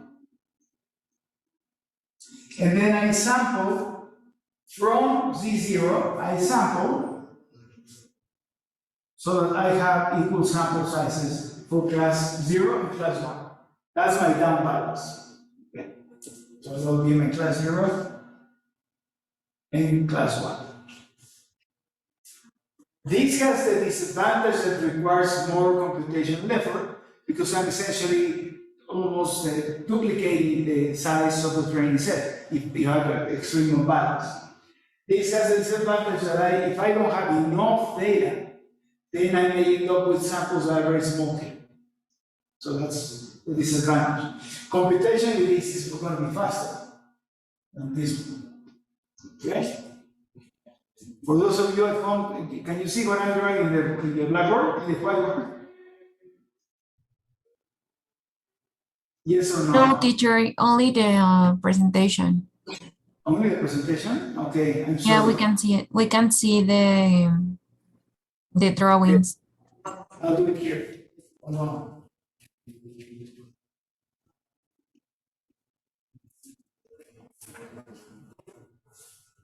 Okay.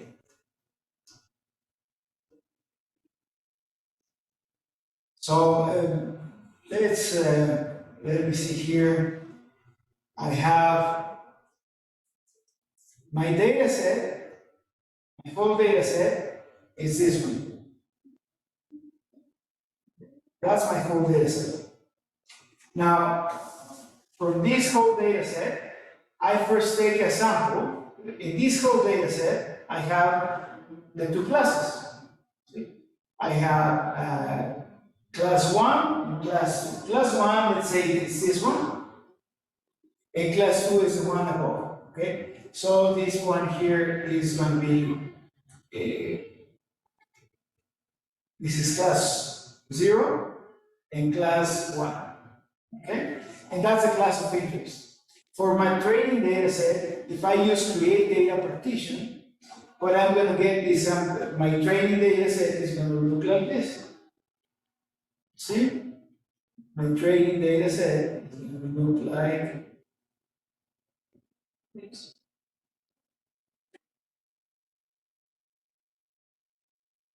And I will have a proportional representation of the class 1. So my representation of class 1 will be also smaller here. That's class 1 and class 0 on the top. So that will keep, I will keep that, putting this class 0 on the top and class 1. Now, the ways to deal with on balance in my training set, there is 3 methods that we're going to be using. One method is, let me pick here a different thing. One method is what's called down balance.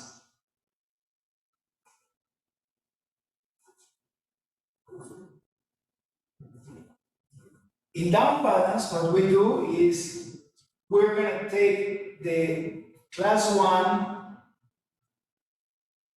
we're going to take what I did here.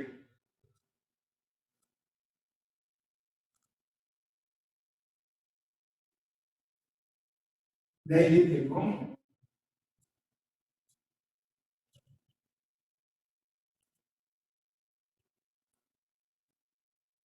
Let me find the screen. I think I left.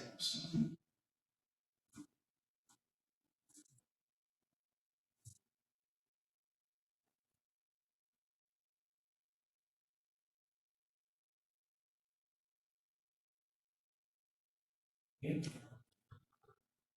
So in down balance, what I'm going to do is I'm going to take class 1 just as it is. Okay, just all the observations from class 1. Take those. And I'm going to take something like this. I'm sorry. I threw something on here.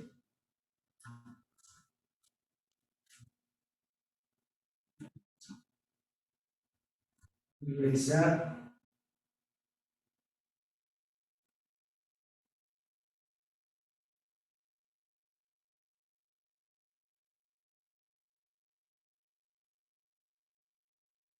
This is with down balance, this is what's going to happen. I'm going to have as many as I have originally in my set for class 1.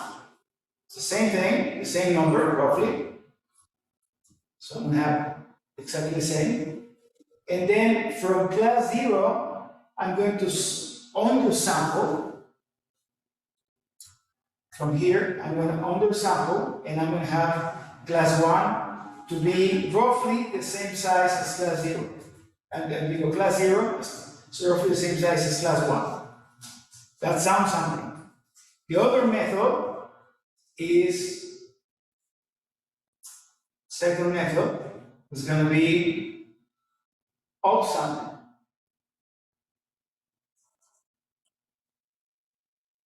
Second method. I erased the whole thing, and I didn't want to erase the whole thing. So I was here, right?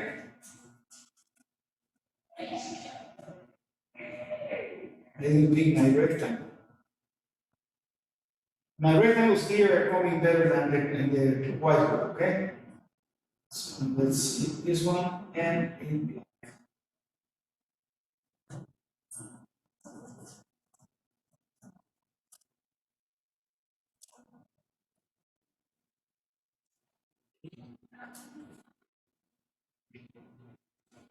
separating, and I have exactly the same number of data that I have in class 1 in this training set. I do have it now as class 1 and then class 0.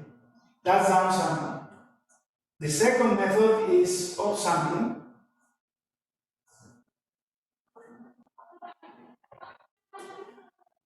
And what we do in upsampling, I take all the data that I have in my training set as class 0. Okay. So I'm going to take all this data. I know I lost my rectangle again.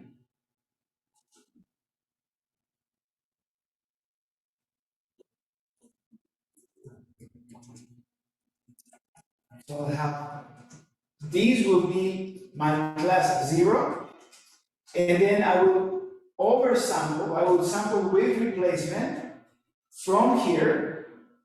I will sample with replacement from here. Oops, no, I didn't want a rectangle, I got a rectangle.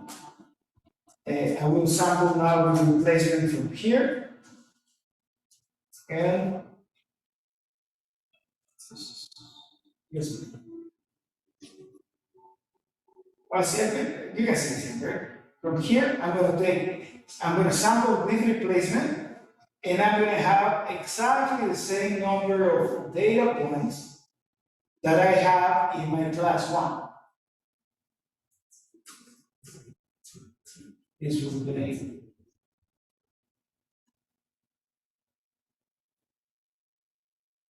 okay.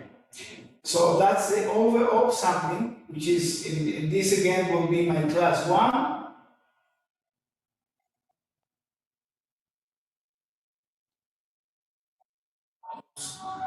Class 1, and class 0 and class 1. So this method, down balance, has the advantage that's computationally very efficient because I'm reducing the sample size in the training set to do the estimation of the model. Upsampling, on the other hand, in some cases it's better because now I'm duplicating essentially the size of the class 0 that is in the training set. But it's computationally more expensive. Another method is called smooth.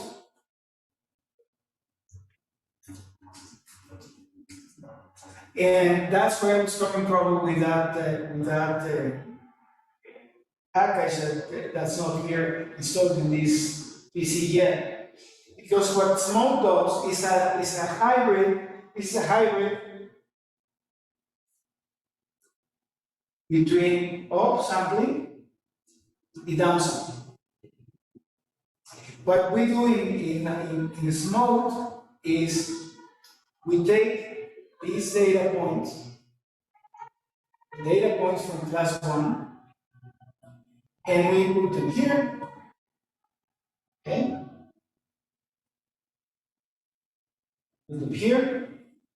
Then I look at the 5 nearest neighbors of these observations, look at the 5 nearest neighbors of these observations that belong to class 0.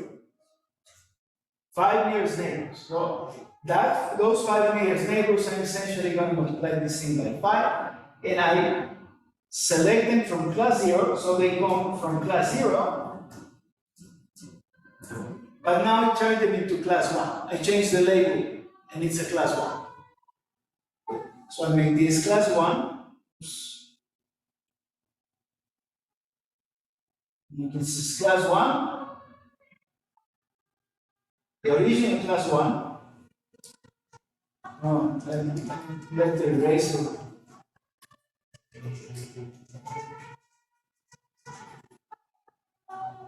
I could say as an excuse that the singing is distracting me, but I'm close to the same.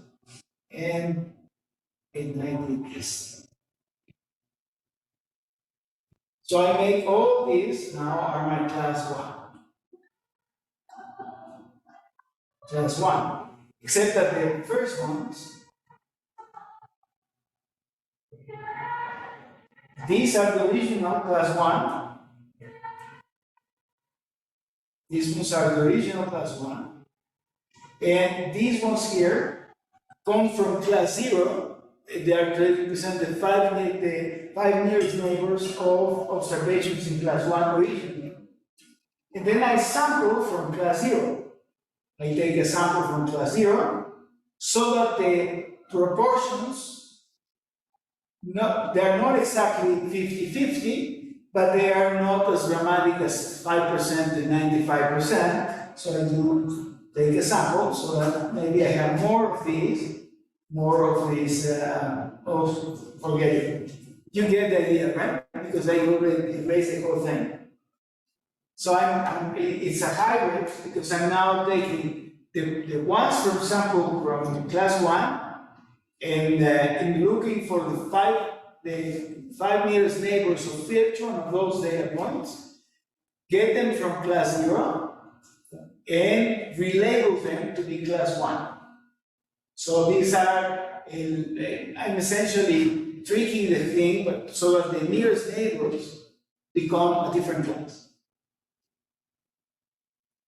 And now I have sets that are almost balanced. They will be, the proportion in this mode will be roughly, maybe instead of being 95%, it's going to be, and instead of being 50-50, it's going to be something like 60-40, something like that. Yeah. Now, smooth is a good method. Unfortunately, they have not updated the library for the case that we're working for Kali package. So I need to install it from binary, but you also need to install it from binary. And I'll send you the script so that you can install it.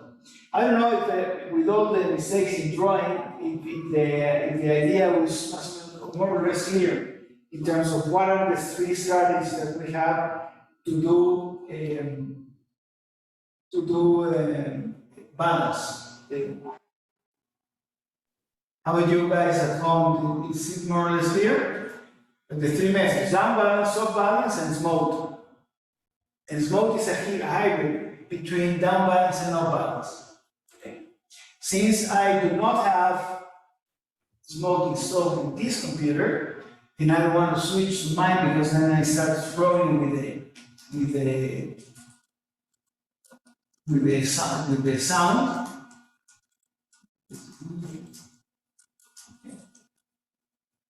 Instead of using smoke, we're going to use downsampling. Okay, this DMWR is a package that we use to do smoke sampling.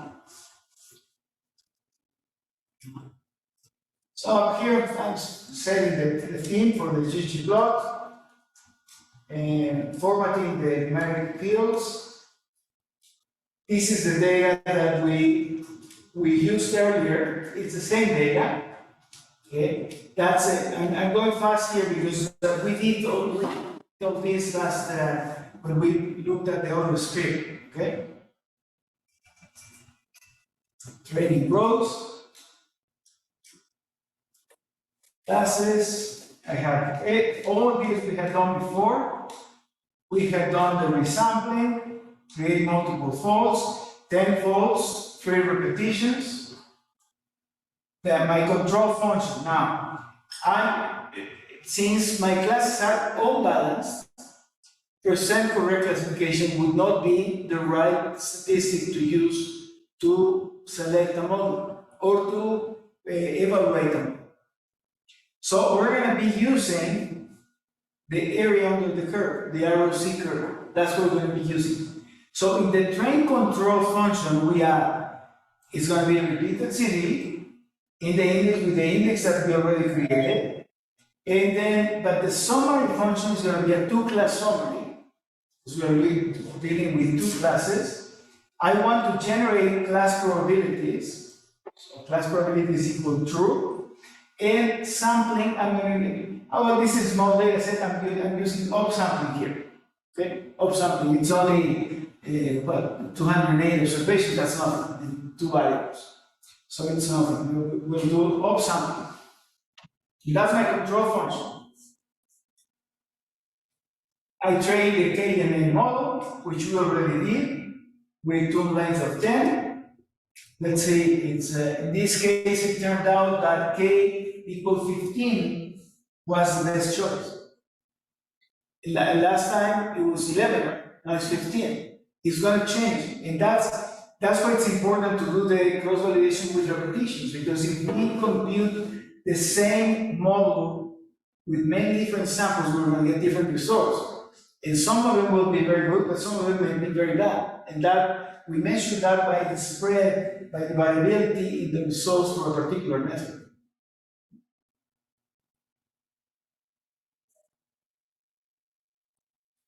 And we have done the same. Best 2 in this case equals 219. That's the choice for K.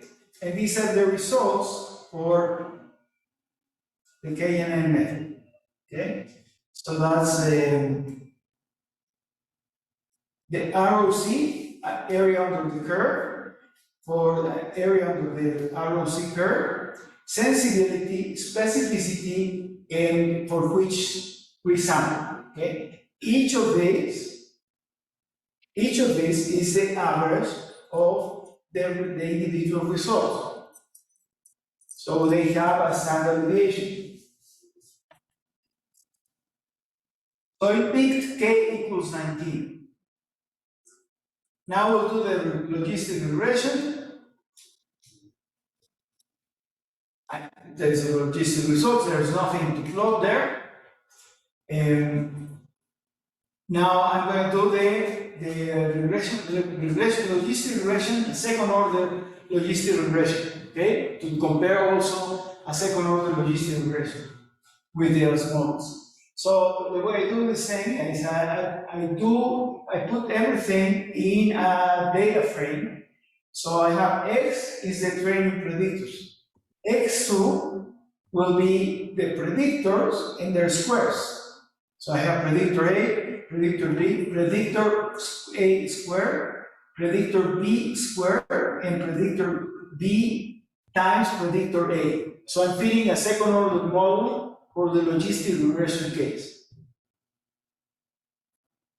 So I have X equals this, X2 is that, and I give it names so that I can remember which column is which variable. Number one is A, then B, A squared, B squared, and AB. Interaction between A and B. I run that logistic regression. I have to do the same because that's where I stop some data. Now I'm going to do the support vector machine. Now this is an important function that we have. Why do you erase this?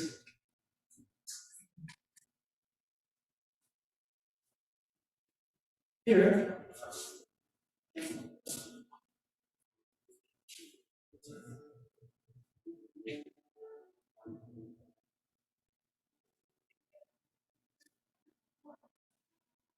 See this function, expand grid. Remember, I have two hyperparameters in the support vector machine with the radial basis kernel. I have cost and I have sigma as hyperparameters. I'm gonna to set the combinations of the two hyperparameters, sigma and cost. I'm defining sigma as a vector, and sigma rangeful is a function that's very useful for support vector machine. The value of sigma depends very much on the distances for the different observations in the predictors. Okay, what sigma rangeful does, it computes, takes a matrix X, which has X2, which has all the predictors, A squared, and A times B, and computes the distance between all of them, between every pair.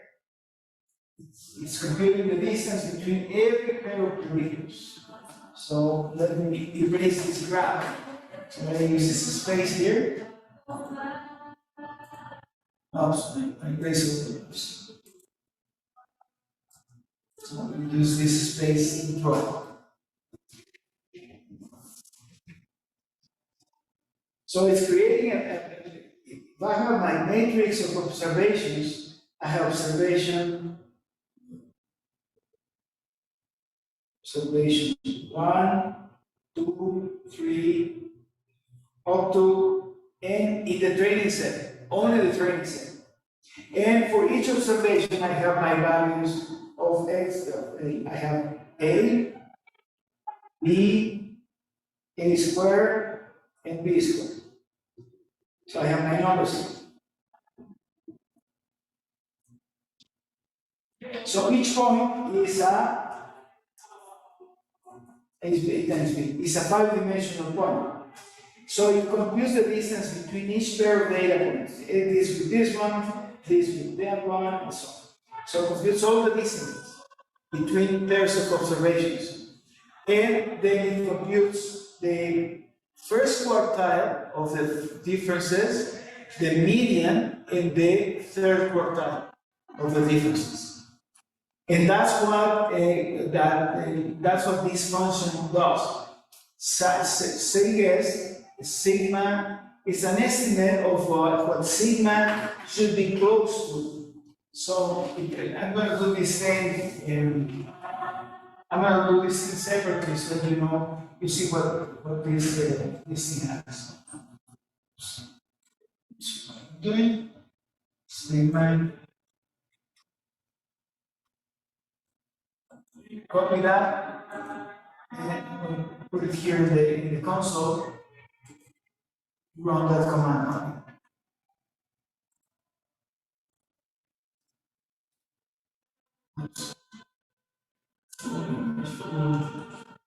I did compute sigma ratio.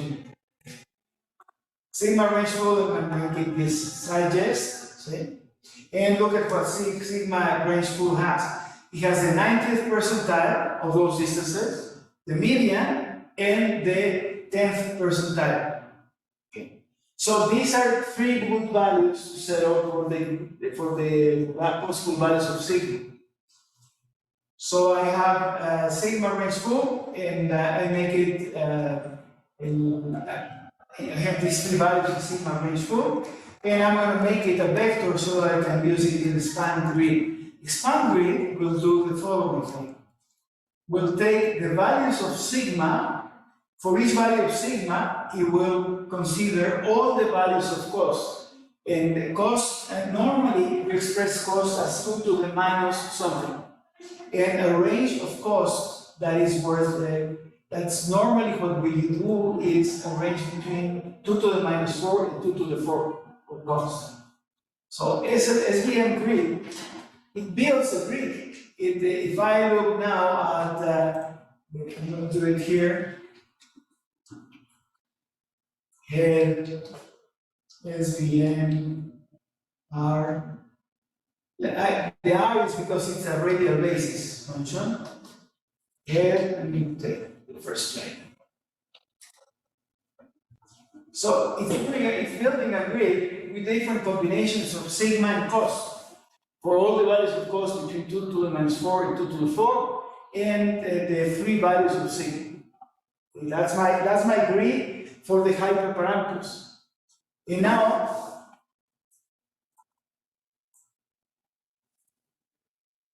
I can do the estimation, okay? I set up the initial time, so I know how long it takes to do this thing. And then let's look at the training function. The training function takes the predictors, their response. The method is going to be SVM radial, SVM radial. Metric is ROC, the metric is the area under the curve. Reprocess, enter, and scale. And tune grid, well, it's going to be this one, SVM grid. I could have said tune length equal 20, and you would have picked 20 different combinations between sigma and cost. Okay? But in the case of the SVM, it's always good to use the function to determine the percentiles of these distances, because that's a more centered way of choosing sigma. And trace control is the function, the control function that I already determined. So tiempo, FVP, tiempo final, and then see how long it takes. It's a small data set, but now remember, it's computing for every combination of the 2 parameters, which is 3 times, it was, how long was the other one? I forgot.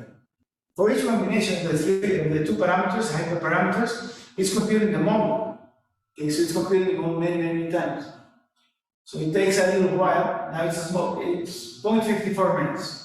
Of course, if you have millions of records, for example, millions of transactions in a bank, and hundreds of predictors, it's going to take a long time. Now, I'm going to do this SVM-RT. It tells me here the different values I obtain for the area under the curve. So that's for this combination of sigma and cost has area under the curve, average of 79%, sensitivity and specificity and so on. It gives me this sensitivity and specificity because I specified that I wanted a 2-class summary. So it computes all the sensitivity and specificity and the area under the curve.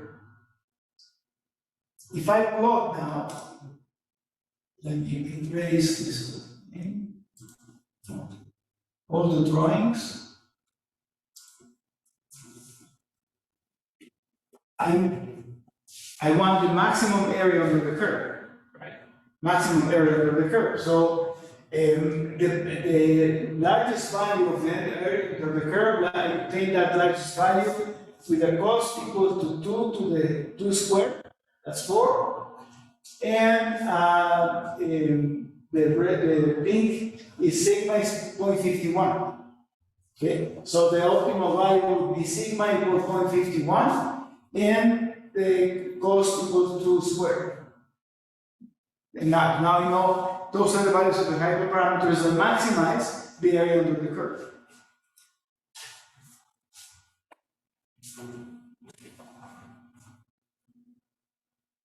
So the plot identifies that what it's plotting is a result of a training function from Caret and it knows that that training function from caret uses hyperparameters, and in its plot of result, the statistic that we said we want to evaluate needs to plot that against the different combinations.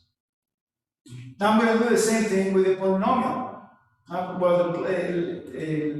With the polynomial kernel. And the grid is going to be, I'm going to be polynomials degree 1 through 3. And scale, I'm going to use a scale from 0.05 to 0.1. No, only two values of scale, 0.05 and 0.1. Okay? And cost is going to be 2 to the minus 4 through 2 to the 4. That's the values. So in this case, I have three hyperparameters: the degree of the polynomial, the scale, and the cost. I do the grid. Again, the grid will have all the combinations. Run the time and run it with a. See here, it's the training function. The only thing that changes is the method SVM poly. That's it. Toon grid is, I called it this grid, I called it SVMP for polynomial grid. And the control function is the same that we used earlier. So now it's computing the polynomials of degrees 1 through 3, with three different factors, the two values of scale and the values of cost. 10 values of cost.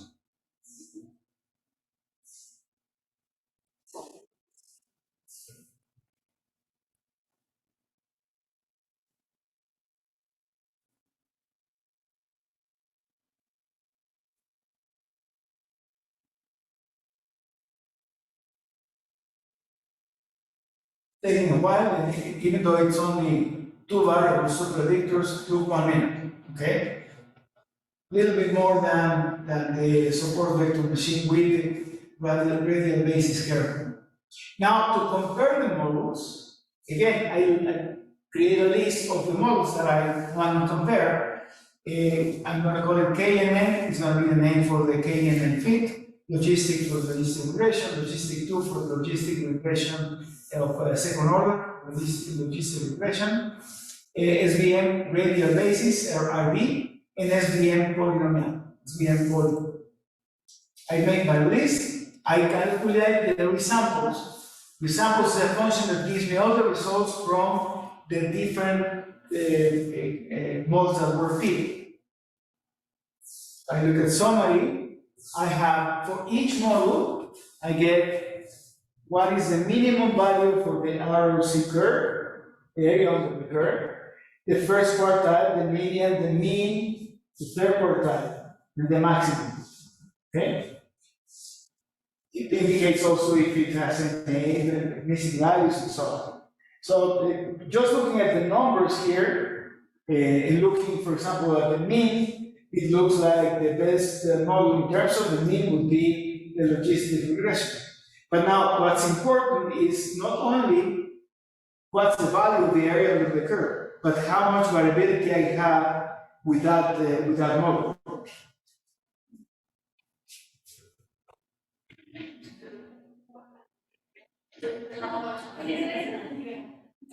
These are the names of the sample, values, and so on.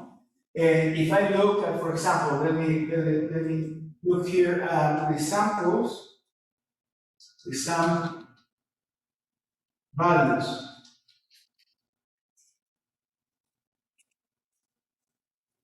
It gives me for each free sample what are the values for the area under the curve for logistic logistic sensitivity, logistic specificity, logistic area under the curve, and so on. It gives me all those values. Okay, it gives me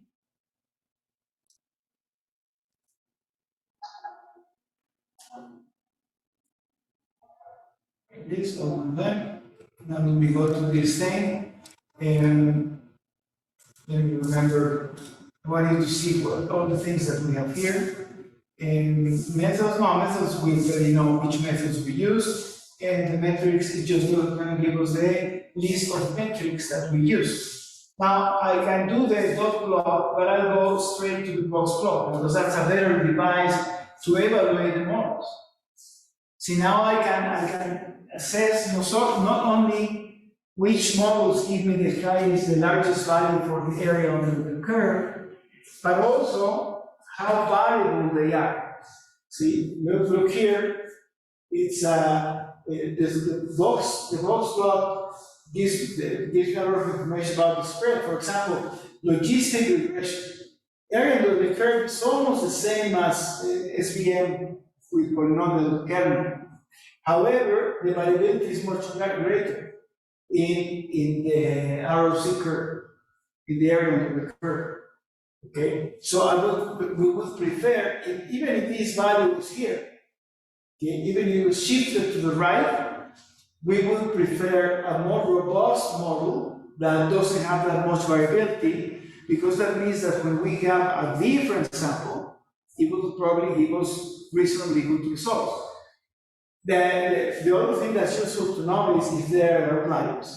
Because if there are outliers, that also tells me that I may have bad enough plot so that when I do this exercise again, I get this ROC, it's only one sample.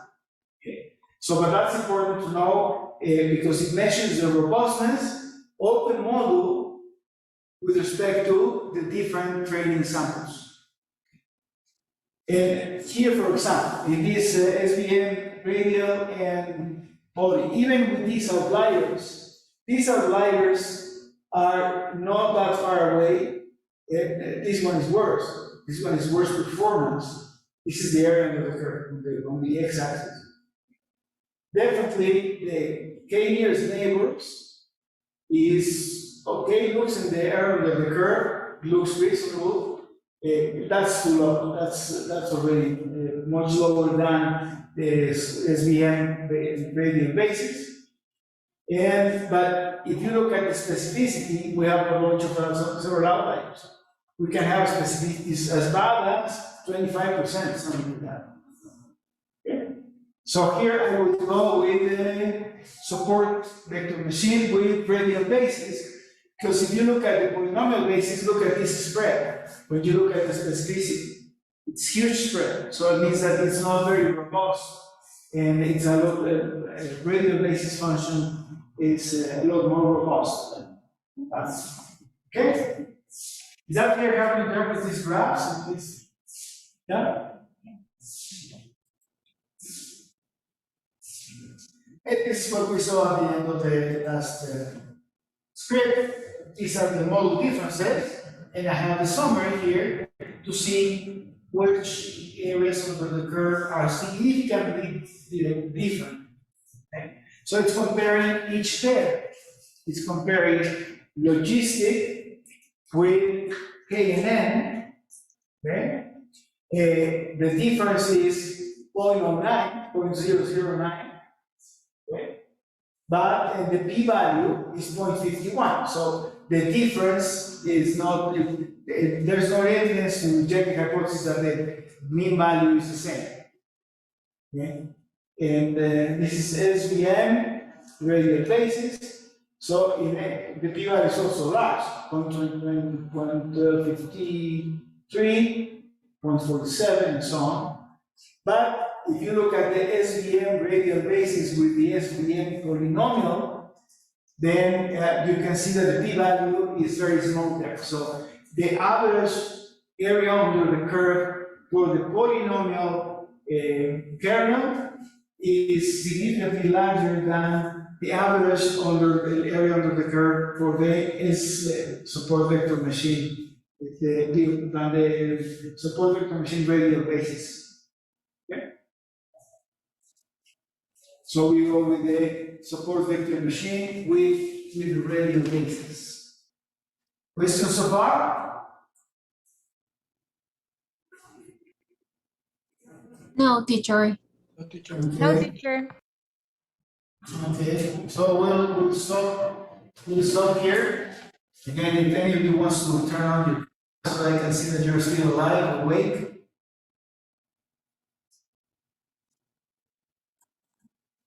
Good, you're still awake, that's good.